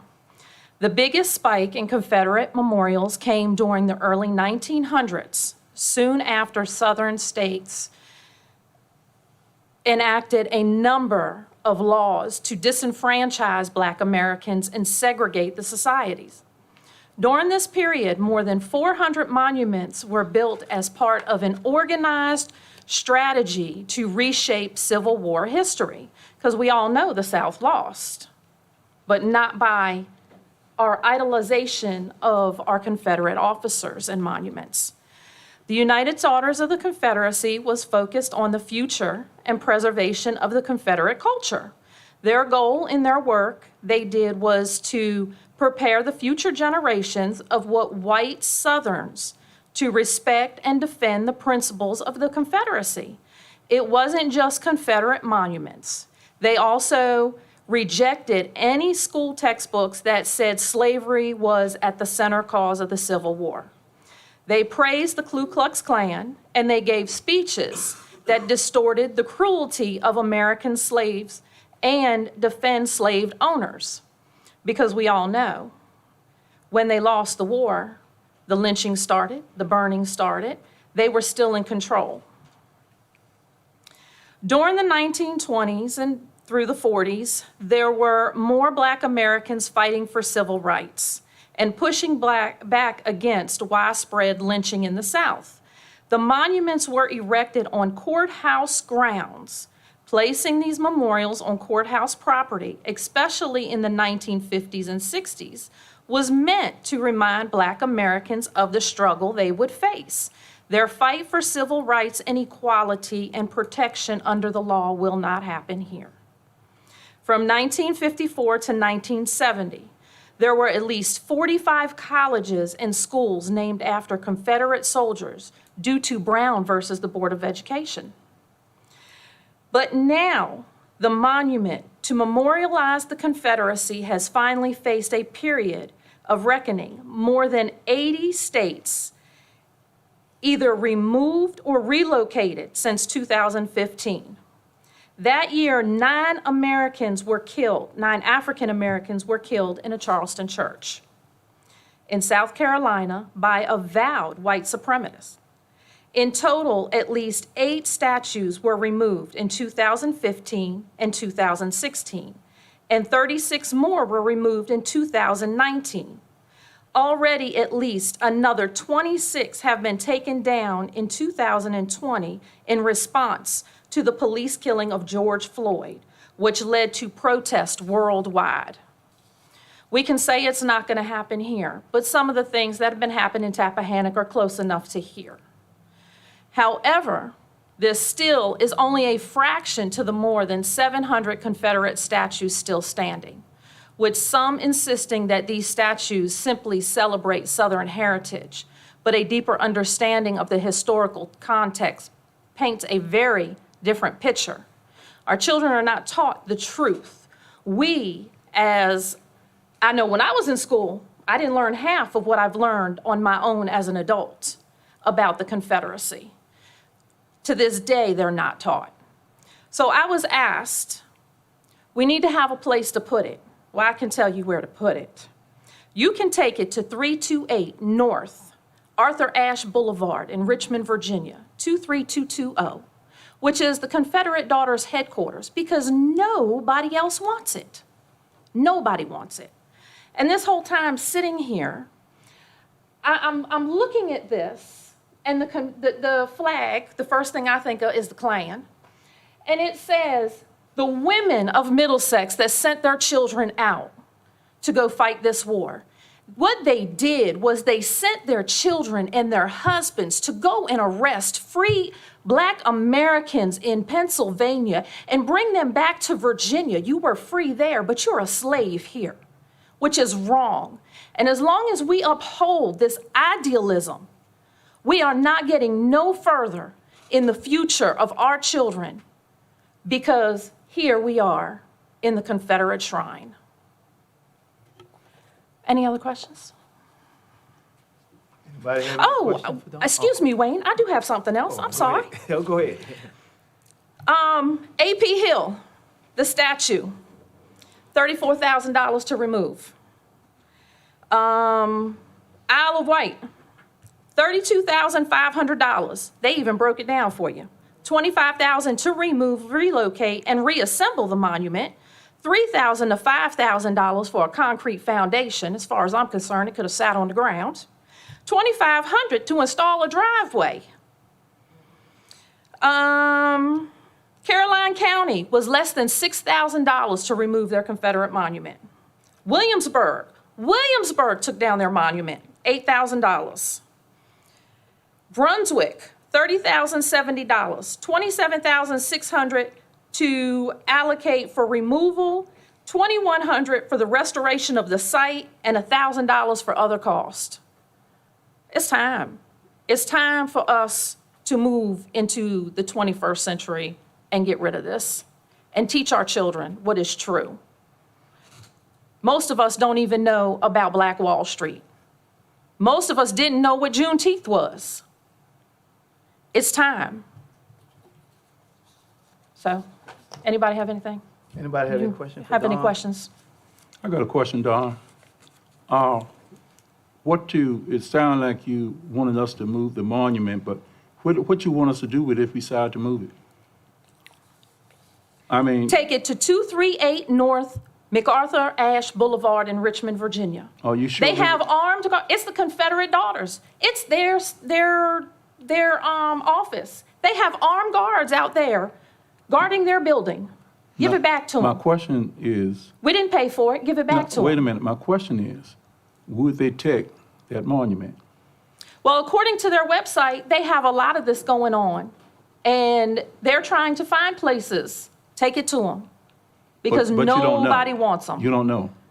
So if we decide to move it today, we wouldn't know what's gonna happen to it, whether we're gonna move it somewhere or throw it in the river, we wouldn't know. Well, a lot of people want you to throw it in the river. No, what I'm saying. It'll be a good oyster reef. Wait a minute, what I'm saying is, do we have, a recourse that we can, do something else with it? Or do you have another idea that we could do something else with it? I've called different museums. They don't want it. We don't have a graveyard here that wants it. I even went to this gentleman right here because he was one of the first people I looked up. Where he's buried, they don't want it. Nobody wants it. Why do we want it? That's why do we want it? If nobody else wants it, why do we want it? We didn't pay for it. The NAACP is still here. Where's the Confederate Daughters? They're not here. They left y'all in Middlesex. They don't care what happens to Middlesex. But we're still here. We're here for our community. We're here for the equality. We're here for our community. But this is not. It's time for it to go.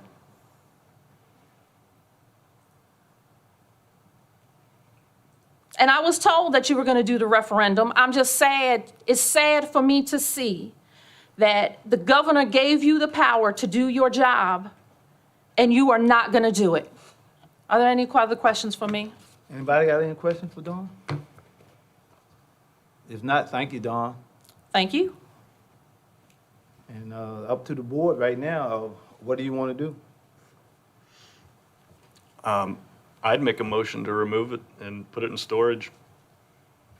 All right, we got a motion on the floor to remove it and put it in storage. Do we have a second? I don't have a second, I don't think it's, but I have some comments. I'll second. All right, we have a motion by John, it's been probably seconded by Reggie. All right, we have a motion, probably second. Is there any more discussion? Yeah, I'd like to say a few things. Put your mic on. I'd like to say a few things. Looking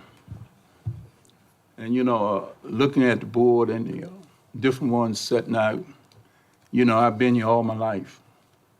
It's a lot of things that I have learned within this pandemic that we're having, it gave me a chance to look at a lot of things and realize a lot of things. See, history is important, and it's important to tell the truth about history. See, if we let our hearts get in it instead of our heads, because that's what I'm gonna say. We let our hearts get in it, and we make a decision that is really not our decision. And what I mean by that is, I've asked around different people and asked them, what do they think of it? And a lot of them told me they didn't know it was there. Well, let me give you a thought why maybe they didn't know. See, the gentleman that purchased these kind of, I'll help him put up, was a rich guy. He said, maybe if we put up a statue with a horse and a person on it, they'll notice that. So what do? The one that happen to be sitting out there, is you got cannonballs or bullets on it. So, I'm sitting there playing with this because trying to do the right thing. Because I had a whole lot of mixed emotions about it. I didn't know whether it was the best thing. I like to solve problems, not to create problems. That's a weakness of what I have. So I've thought of a lot of ideas. But when it comes down to it, I look at it and what we have did as a people, black and white in Middlesex County. This is where I live. First thing I would write down, we can make Middlesex special. But first of all, we got to come together as Middlesex County. And I always talks about, like Brother Manfield would say, I don't like cost the county a whole lot of money. I don't. But let me tell you what we've done since I know in existence. In 1954, when they said separate but equal, well, we didn't do a good job here in Middlesex at that. Because in 1962, we built 2 separate schools. Well, guess what we have now? 1 school. All we got is 1 elementary school now. And when I went to St. Clair Walker, through integration, some blacks did go to Middlesex High School.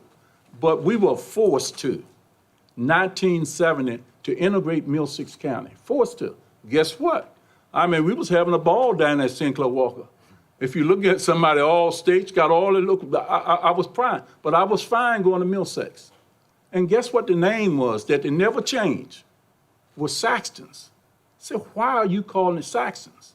I had a son to go to schools that, later on in life, he would tell me, he said, Dad, and I believe this, some people would do things right in your face, and you pay it no mind. See, most of us in Middlesex don't know that monument. But a lot of us know what it means because we was told.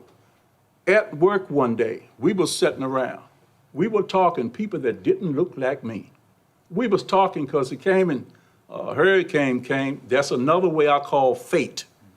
When something happened in your life, you call it something. That was fate. So we got to talking about it. We was laughing and talking. Hey, Reggie, bet you don't know where that monument in the courthouse means. And I'm a type of guy, if you tell me something, I like to find out something about it. And I'm going to find out. I said, I'll tell you tomorrow. So when I got back to work and we started talking, I said, man, you know something? How come you know so much about it? Both of us graduated from Middlesex High School. You 2 years younger than I am. And he laughed again. Yeah, they don't tell you everything, do it in your face, don't it? That's what he told me. Didn't hold no resentment, it just happened. I ride past it every day and do nothing. But, some things I agree with, and the ones that know me, always trying to do things to please everybody or trying to make everybody happy. But it's a time that sometime we got to do something. We can sweeten it, and I can tell you anything, or anybody else up here can tell you anything they want to. You try to compromise, what you going to do? Or do you handle it? It's like a big elephant in the room that is driven by a mouse. So what you talking about? Wife would tell me, there you go with your crazy stuff again, big elephant and a mouse. Because this problem that we are having with these monuments started from the mouse. And it's not that it's a black thing or a white thing. Guess the mouse scared black and white. So when we started talking about different people who fear somebody, their owns fear them. That's because we are the elephant. We can't let the mouse drive what we do. And it's time to put a stop to the mouse because it's happening. It's the mouse making all the noise. We are the elephant. You gotta put the mouse behind us. And I'm sorry, my little thing that I use, I'm just sorry about that. So, that's just the way it is. And we was on a conference last, and I have to say this. And a guy told me, he said, Reggie, you just like when you put Jesus to the cross. I said, what you mean? The king, he said, you want to leave it to the people. I said, well, my percentages got so crazy, it really wouldn't been that way, but he didn't understand that. But anyway, that's how I feel about it. It's a lot learning. Mill 6 is special. I've been here all my life. My family been here. King's Neck, right down the road at Christ Church, that was called King's Neck. That was my grandfather's name. And guess what? My great-grandfather didn't even look like me. Okay? So, you don't have no more inheritance than me in all of this. But I know we got to do the right thing. So we're going to vote. And we're going to decide what we want to do. And in some kind of way, I hope it's the right thing for Mill 6. Because we know we're going to get some repercussions from it. But, that's how I stand. And I took a lot of backbites. I didn't too much care, but I'm too old to worry about that now. So you can't hurt me about so much, no way. But maybe it's time. Maybe it's time. Oh, I'm still on Wall Street. Let me give you a little bit more history. What they done to Jackson Ward in Richmond, do y'all really know what they done? Let's give a little bit of history. Jackson Ward was a very prosperous neighborhood in Richmond. Very prosperous. So what did they do? The mouse came in the house and ran Interstate 95 right straight through the neighborhood. Don't talk about Oklahoma, don't talk about Florida, don't talk about Texas. Oh, how many places you got to destroy a race? I learned a lot of this, within this pandemic, but my son will tell me, and he's just a history buff, he'll say, hey, Dad, you know what that happened? Start ripping these dates off, and I got to go look them up. But anyhow, I don't talk long enough, I just say what I had to say. I'll just leave it alone. Do we have any more discussion for anyone? Just a couple of thoughts. First, there's no doubt that the history of race relations in this country is filled with atrocities and pain. And there is no doubt that the African American community in this country has been incredibly resilient and strong to put up with the history that has been imposed on that entire community. It's an embarrassment.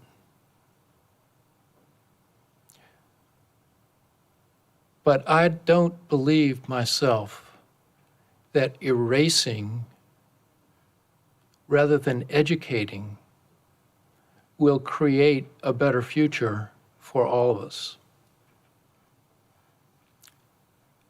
I also am a bit offended with the implication that I somehow idolize a monument because it's in place. I don't. It stands as a monument to a past that is an embarrassment, that we are better than, and that we should be educating our children about what it meant, why it's there, and why we need to be better than that. I would rather see improvement in the way we decorate our historic courthouse to celebrate the accomplishments of the African American community and any other minority community that we have in Middlesex County, to bring us together and make it apparent that we have a sordid past and we're past it. And we are better. So I'm not in favor of erasing history because I think we need to learn from it, and I think we need to use that as a benchmark for how we do better in the future. So those are my comments, Mr. Chairman. Does any other board member have? Yeah, just briefly. One of the things that I really like about Middlesex County, and I have not lived here all my life, I've been here for a little over 8 years. But in those 8 years, I have had my family in the school system, and I love it here. And one of the things I really love is we're so small that we can actually turn quickly. We can beat Northern Virginia. We can beat a lot of people that we're not supposed to beat. We've done it on renewable energy. If you look at the vaccination statistics that were just shown to us, we're competing with the big boys in terms of how well we respond to a crisis. But we've all talked about history and education. And to me, another thing I really like is winning. And we have an opportunity to win something here because Richmond fell again. Okay, it's now fallen twice. And they have sent it to us out in these counties to take action. And we've been elected to take action. There's nothing confusing about this to me.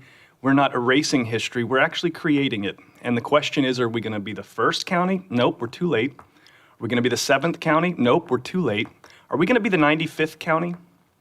That's something I wouldn't be as proud of.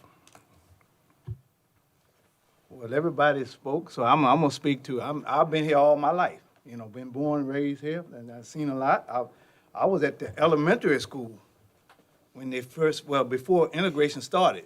We had the right to go to wherever we wanted to. My father instilled in us, hey, you had the right to go wherever you wanted to go. I started in the kindergarten up here at the high school. That's where I started, because we had the right. And then a few years later, they made it law, okay? So, you know, and from that time, you know, I'm looking at us try to work together. You know, I come here to, hey, do county business. I'm not sitting up on the wall saying, hey, that's a slave owner there, that's a Confederate flag there. We're still doing county business. If we weren't doing county business, me and Reggie wouldn't be here. If you're gonna sit there and analyze things, because I just to think about it. I sit out here and look out here. There's very few people out here been born and raised in Middlesex County. I can sit there and count. I can count right now. Some of them might have been here and then moved away, but then you gonna come here and then gonna tell me, hey, I'm not doing my job because I don't vote the way that you think I should. I'm doing what's in my heart. I've been born and raised here, and then if you can see some of my relatives, you'll be surprised of some of these people on the walls if you do your historical roots and different things like that. Now, do I agree with what's on the wall? No. Did I have any control? No, I don't have any control of that. I don't. But just think about it.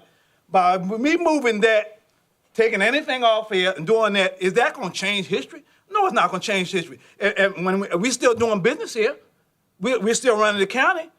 Are we discriminating against blacks or whites or anybody? No, we're here to do business. We're not here to look up on the walls. This is a historical courthouse. I would like to see us add something on the corner, do something different than what everybody else is doing. I mean, whatever you do is not going to be right, but you got to do what's in your heart. And how I feel, and you might not agree with it, but I'm just telling you, let's get along together. Let's do something different like some other counties did that kind of combine things. Now, this is a historical courthouse. Now, we may have control to do certain things here, but by taking it away and just doing away with it and say, hey, you can't do business and slave owners and all this kind of stuff, those years are over with. Just think about that. Those years are over. If you were sitting in this courthouse and looking around and being mad about slave owners and something in history, then I got a problem with that. I mean, that's in the past. We're in the future here, and we're going to do better. But we can get along together and put some more history here instead of taking history away. Just because everybody else doing that don't make it right. And it may not make it wrong. But I can tell you, the ones that's talking about do away with all this stuff there, they weren't born and raised around here. And check your family tree out around here. I can tell you that. And you'll be surprised. You'll be surprised. And not my control. I had no control of my history and what my ancestors did. But I can tell you right now, I say, you know, it's history and it's bad history. I don't like it, but I have no control of it. By me moving that, that's going to change history? No, it's not going to change it. It may make some people feel better, then you're going to make some people feel worse, bad, because, you know, you're taking everything away. I just want to be fair, and I'm just saying, you know, you don't know how we set up here. You can sit back there and dictate and say, well, you know, you ought to do this and you ought to do that, but you don't walk in our footprints. You got to walk in our footprints and have the hard decisions that we have to make, phone calls that we had to make, because we decided that we wanted to do this and try to make this county better. Now, I'm just letting you know where I'm coming from. It's just one person. We got 5 votes up here. And I think some of the people that have been born and raised here may have a little different feeling toward what's going on in the county. Because we have a very diverse county, and more people are moving here.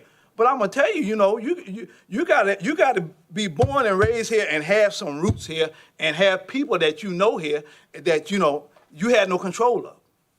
And that's all I have to say. Now, we had a vote that's been motion and second. We had our discussion. Roll call. And the motion is to remove the monument. You got, I would like the attorney to have to say something. We went through all this now. Let's go, Heather, what would you like to say? I see you got your mic on. Well, okay. So I just wanted to clarify what the statute allows you to do. It does allow you to remove it, but there's a process we have to go through. So if I may recommend, Mr. Coons, that remove it pursuant to the statute. If we could just add that addendum, if there would be an approval I in would make second. that amendment to my motion. Well, we have, And I'll be happy to go over that now or after the vote, whatever you would like. you could go over it now. Okay. Okay. So if you vote and that vote is successful on removing, relocating, or contextualizing or covering, and you've gone with removing, then we have to put a notice in the paper for 30 days prior to removal. And during that time, we have to ask if any, like a museum or anyone, you have to give notice of, excuse me, I'm mixing up my 30 days. There's two 30-day waive periods. Your first one is you have to give 30 days before a public hearing. Then you have to hold a public hearing on the removal. After which time, then you can actually remove it. But again, you have to offer it to museums and different historical societies to see if they want it first before actually removing it. And then we don't know the cost or anything until we go through that process, right? Yes, sir. So I just wanted to let you know your vote tonight would be the first step in many to actually removing it, and it doesn't happen immediate. Statutorily, we have to go through a 30-day wait period, 2 of them. Okay, so you're at least Right. 60 So, days yeah, out minimum. Right. Okay, 'Cause- sorry, I didn't know if there were, just want to make sure everybody understood that, because the And a motion public sounded. hearing? A public hearing, so we would advertise it, you'd hold a public hearing 30 days after your notice, then you'd have a vote again, and it would go out. Right, okay. Well, So you hold your public hearing, and then after your public hearing, you make your vote again, and they make you do it twice, and then you have another 30-day wait period to see if anyone from the historical societies want it. 60 days total. Yes, sir, minimum. Then you got to get quotes for removing it and things like that, but that's All right. minor. So I guess we just go through our motion at this time. Yes, sir, I just All wanted to right. let you know it's pursuant to the statute. Betty, roll call. Let's see, I've been going in order. So Mr. Williams, Aye. Mr. Coons, Aye. Mr. Mansfield, Mr. Kimbrough, No. Mr. Jesse. No. So motion carried. To move. So my follow-up question is when would you like to schedule the public hearing? I guess. 30 days, you said, right? 30 Well, I mean, you could schedule the public hearing for August, September. You need to dictate when you want the public hearing, and then from there, we can start the 30-day timeline. Do you want it for August or September? Whatever the will of the board. I think the quicker we step through this, the better. So I would say August. Okay, August. August? So staff, we will get a notice in the paper then. Okay. All right.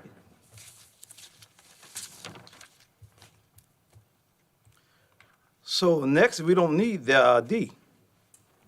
No, sir. Okay. That was just a nice All little right, we don't- exercise we in don't need drafting. D. Okay, let's move on. Administrative update. Yes, Mr. Chairman, just got a couple items. We are starting the conference call process in response to Hurricane Elsa or Tropical Storm Elsa. I haven't seen the latest news, so I don't know whether it's been upgraded or downgraded. But and in preparation of being stalked by that turtle, as we call it, we are starting the conference calls with the state.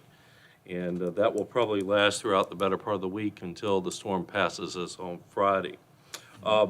While the board was taking care of other business, I did take the liberty of texting Kathy Thrift.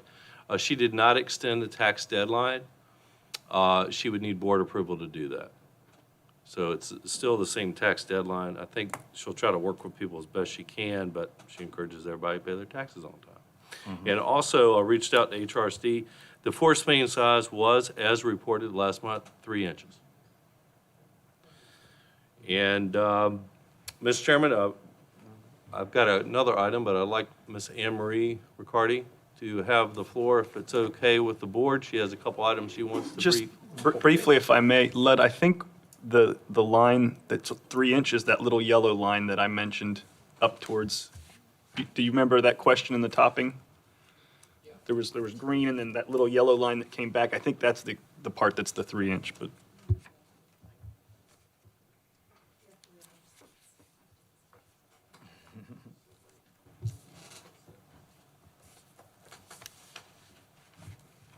And Anne Marie, do you want me to pull the pictures up? I don't know, there's no need for any pictures. Okay. Oh, well, I was going to start with the ARPA funds. I plan to, every month, provide some level of information or reminder about the American Rescue Plan Act, the state and local recovery funds. As a reminder, the total amount of county funds are, from the ARPA, are $2,055,000. We've already received the first half of that funding, and the county appropriated $356,000 in the current year budget, leaving nearly $1.7 million still available for us to appropriate from the ARPA funds. I've been collecting ideas about the expenditure of ARPA funds while waiting for the Treasury rules, and the Treasury continues to come out with new rules and new regulations and new guidance about how to expend the ARPA funds. Because they are continuing, it's constantly changing, I have been so far hesitant to come forth to you with a recommendation of any short-term or long-term plan for the funding, pending, obviously, a slowdown of the Treasury's guidance. This is a one-time source of funds with specific rules and spending requirements. It would be very prudent for us to develop a comprehensive spending plan that best serves Middlesex County, of course, basically the highest and best use of those funds. I keep coming back to the idea of creating a small, maybe a 5-member committee to review the spending options, to review the rules and regulations, so that we can recommend to the board a spending plan. Research seems to show that most of the ARPA boards, or the ARPA committees, tend to consist of board members and staff, maybe about 5 members, specifically with knowledge of the community needs. It's best, of course, to not have a steering committee. It's best to have a steering committee not include people that are asking for funds, because you don't want them to have a vested interest in the outcome of that. I think you know what I mean by that. So generally, it would be maybe board members, planning department, administrative offices, social services. Alternatively, the board could continue to task me to provide direction to me, if you will, to just come up with a spending plan. If the board would like to direct me to come up with a committee, you could give me that source of direction today, because again, we got $1.7 million available. We can come back and I can say, this is your formal committee. We could start meeting on a regular basis to start developing that long-term plan. We do only have until December 2024 to commit to spend those monies, and I think we have another year after that to actually expend it. But the actual payment can occur in 2025, but the expenditure has to occur through 2024. So we have time, but not a lot of time, is my point. So if you would like to come up with a committee, perhaps it may be a good idea to point to me in the right direction, and I can come back to you with, I don't know if we typically do a resolution that would say this is the committee and this is their direction, or whatever you would like. I think we need to form a committee on that. Okay? Can I ask a question? Can you give us any broad categories of the types of funding? Because that should influence what comprises the committee, it seems to me. The allowable uses, and this is a big deal, you are correct. The allowable uses are, and I'm going to kind of go off my notes here, to respond to the public health emergency with respect to COVID or its negative economic impacts, including assistance to households, small businesses, and nonprofits, or aid to impacted industries such as tourism, travel, and hospitality. So that's been the first category all along, is aid to nonprofits or aid to impacted industries. To respond to workers performing essential work, and for the provision of governmental services to the extent of reduction in revenue. That's where my information would come in. Did we actually have a reduction in revenue over the past several years due to COVID? Or the last one, The fourth item is to make necessary investments in water, sewer, or broadband infrastructure. So the fourth one is also a big one. So does that kind of give you the information you were looking for, or is that too much? So you were, okay, because when you were talking about the broadband infrastructure, maybe on your committee, you would want somebody like Kevin in there. Because that's always a good place. You got $1.7 million. I keep wanting to throw that money around, throw that number around, so we know this is not something to sneeze at for sure. Well, I think Kevin Gentry would be a good one to put on that. Is Kevin here? Is he sneering at me right now? Okay. And I'll be on it. I think I that's wouldn't mind great. being on it. Thank you. Oh, I'll even use your notepad. Thank you, Betty. So we get 2 people on it. Do any other board member, only can have one other board member. if they want. Okay. I'll volunteer. Okay. All right. Maybe someone for social services, would that be? Yeah, that probably would be a good, social service probably would be good. That would be Rebecca, right? Rebecca Morgan? She's not here, right? No, Rebecca's not here. No, she's not here. Can I recommend somebody from the EDA? Maybe John Anzavino?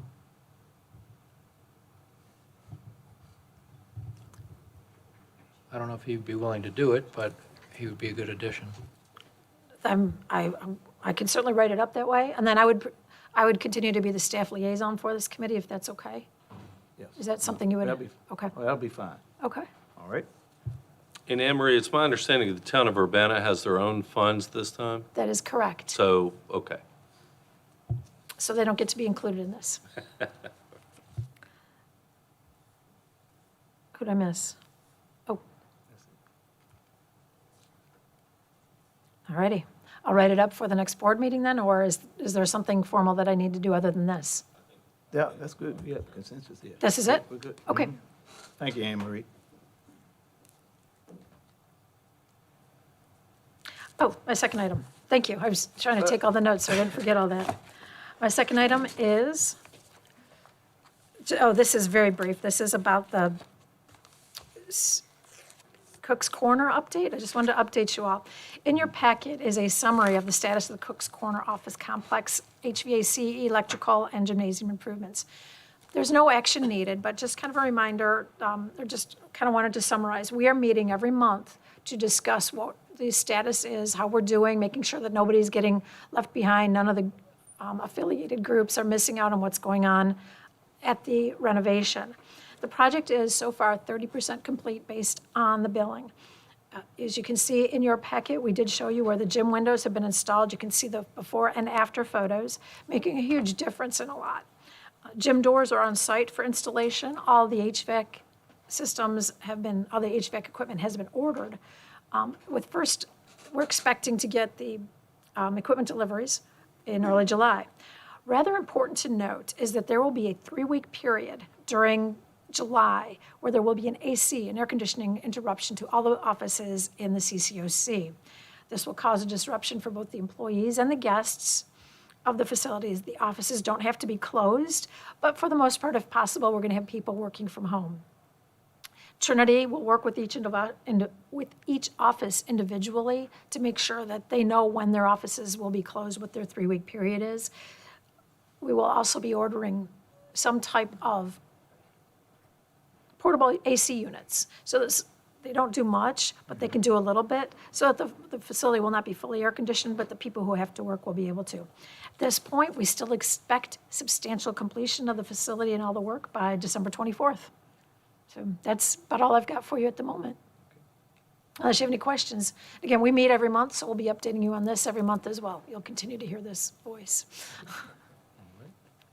I would just encourage the board, if they have time, to go by and look at the gym. I was kidding around with Karen, our Parks and Rec coordinator, that before the windows were in place, the gym looked really good, clean, painted.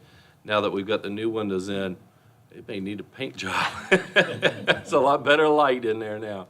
So it definitely looks better. Mr. Chairman, I did get an update from David Lehman. We're expecting 1 inch to 1.5 inches of rain and 30-mile-an-hour wind gusts at this time. We'll have conference calls every day at 4 p.m. to get updates from the Virginia emergency management team. And only other item I had was, I wanted to briefly mention, we may be eligible for a Department of Forestry grant for the historic and nature walking trail out at Cook's Corner behind St. Clair Walker. I'm going to be working on that. This is a grant that would stipulate some usage of funds for the development of the trail. It would require the board to put in place certain conservation measures for the woods that the trail goes through, which is pretty much parallel and concurrent with the board's plans for the area anyway. I'll have more to report on that in August. And that was my report, Mr. Chairman. Thank you.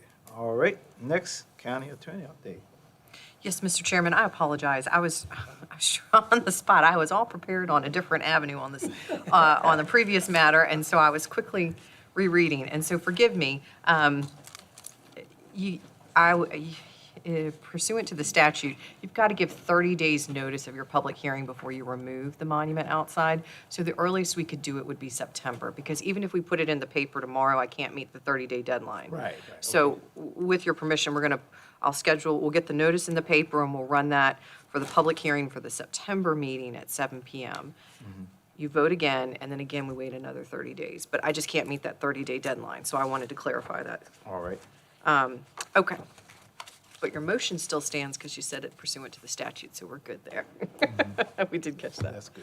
So for my item, I just have one. Give me just a second. I'm speaking more later on the cigarette tax. So we have one item under my item.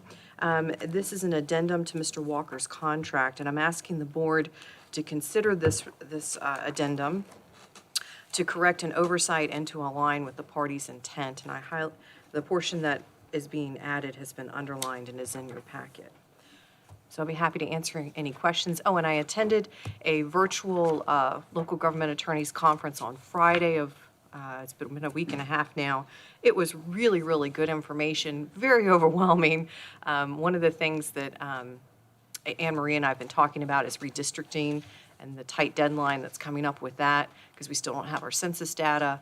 So we'll continue to keep you posted on that, and if the legislature gives us an extension on those deadlines. And it was very informative, and I'll be giving the board a brief update on Freedom of Information Act and things like that are dreadfully boring, but of great interest to us lawyers and all the changes. So I'll be sharing that with y'all shortly.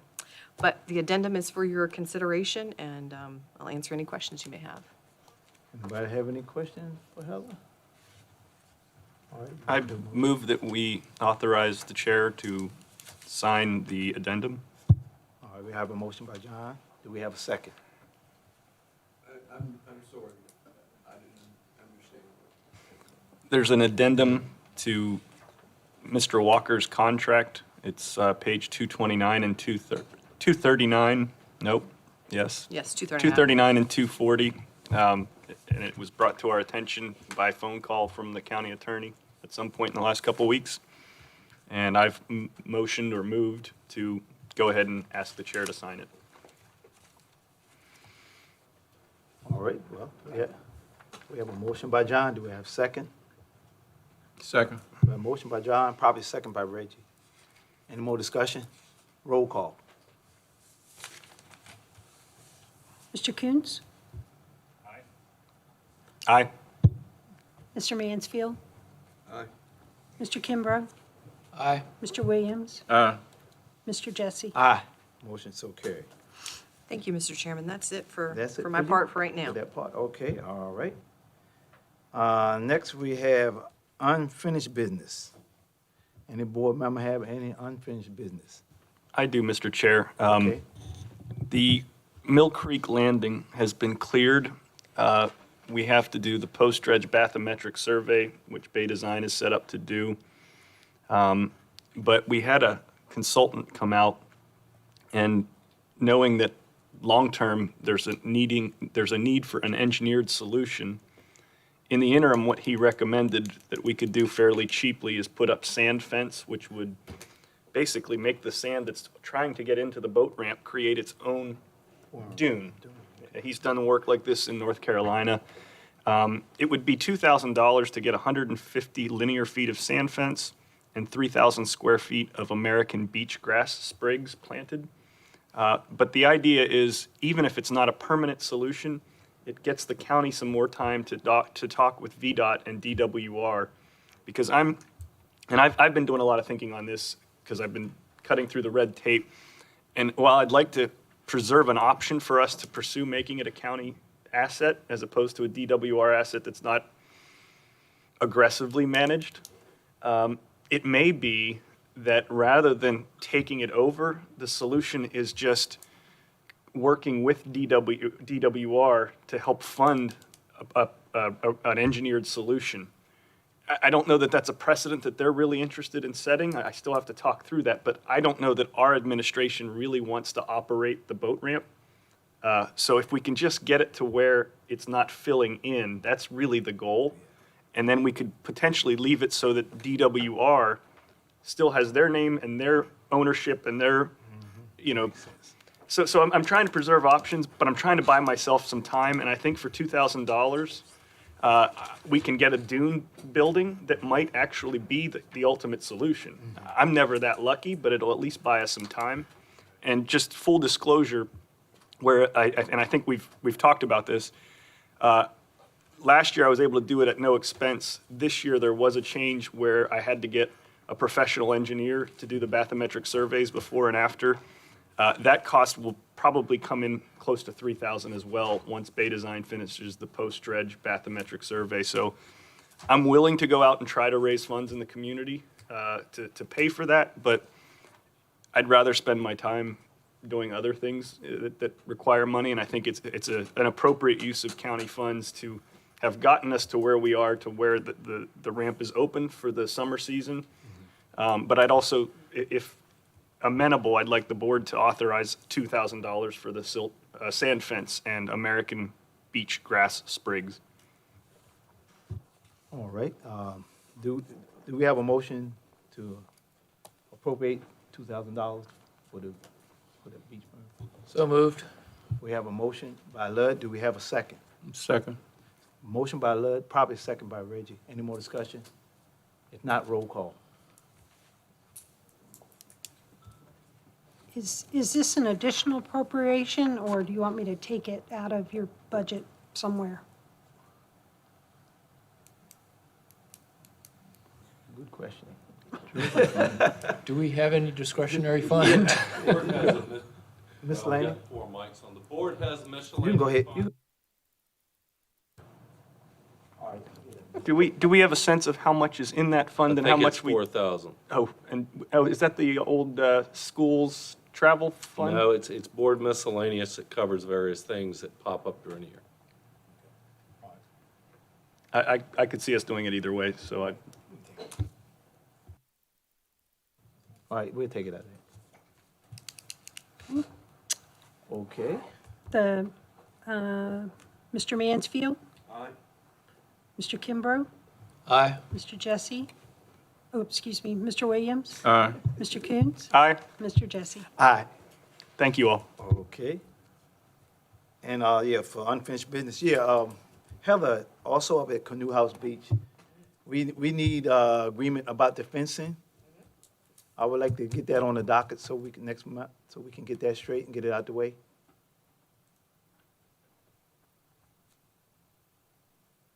And, Okay, and you'll go over, so you want an agreement? the agreement with the fencing that, original fencing, corroded and fell down, and we need to get that straight, okay? Okay, I'll next prepare month. that and circulate it. All right, thank you. Anybody have any new business? All right. Matters presented to the board. I'll start with Lud over here. All right. Pete? John?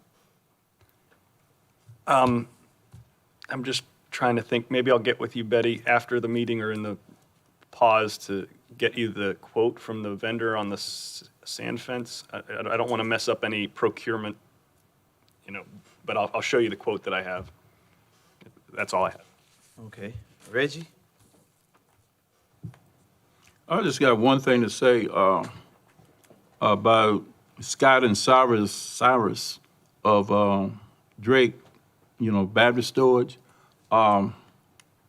And talking to them on for the last, I guess, month or more, I see we finally found somebody that want to come into the county and give a benefit for the county, not for their own personal goal. And in talking to them and working with them, I know this happened. They reached out to the neighbors and stuff in the neighborhoods that they're gonna put their battery storage at. And you know, things like this as a county, we should be more proud of, because a lot of times we get too individually, and then we get a lot of uprising. And like I said first, because of the mouse and its friends, you know. So I'm just saying, I will say it again tonight. I really appreciate them reaching out and the communication line that they have did. I mean, we need more things to come to the county. Maybe in the near future, we'll have things instead of just put on the back burner and you kind of do it behind closed doors. Then when we get it, we are only part-time supervisors, so we need 100% transparency. Then we can make a decision without a whole lot of other things. But I just say thanks, Drake, once again, for Cyrus and Scott. I really appreciate what they're doing, and it is going in my district anyway, so you know I talk to everybody that they go around. So once again, I just want y'all to know that that's the kind of things we got to look for in the future, as well as Dave doing a good job in working with it and get it. Just was a good way to be, you know, and it's very profitable to the county. And you know that I like things the county make money on, because maybe it can keep your taxes down. I don't know. Thank you. Right. Yeah, and I just like to say I did attend 4th of July parade. I did the sounds for that, and also the 5K in Deltaville. It was a busy weekend on the 4th, but everybody stayed pretty safe. I heard about the big party they had in Waterview. I don't know if anybody got locked up or not, but there was a big party in Waterview that I heard about. But I think everything went well on that, and that's all that I had. All right. Next on the agenda, we have a closed session.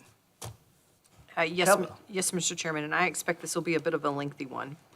So you need a motion pursuant to Virginia Code Section 2.2-3711A3 and A8. This is for the purpose of discussion and consideration of the acquisition of real property for a public purpose where discussion in an open meeting would adversely affect the bargaining position or negotiating strategy of the public body, and for consultation with legal counsel employed and retained by the public body regarding specific legal matters related to the battery storage siting agreement. All right, do we have that motion to go in executive session? We have a motion by Pete. Second. We have a motion by Pete, probably second by Reggie. No more questions, roll call. Mr. Kimbrough? Aye. Mr. Williams? Aye. Mr. Coons? Aye. Mr. Mansfield? And Mr. Jesse? Aye. Aye. All right, we'll go into executive session. We're going to go downstairs.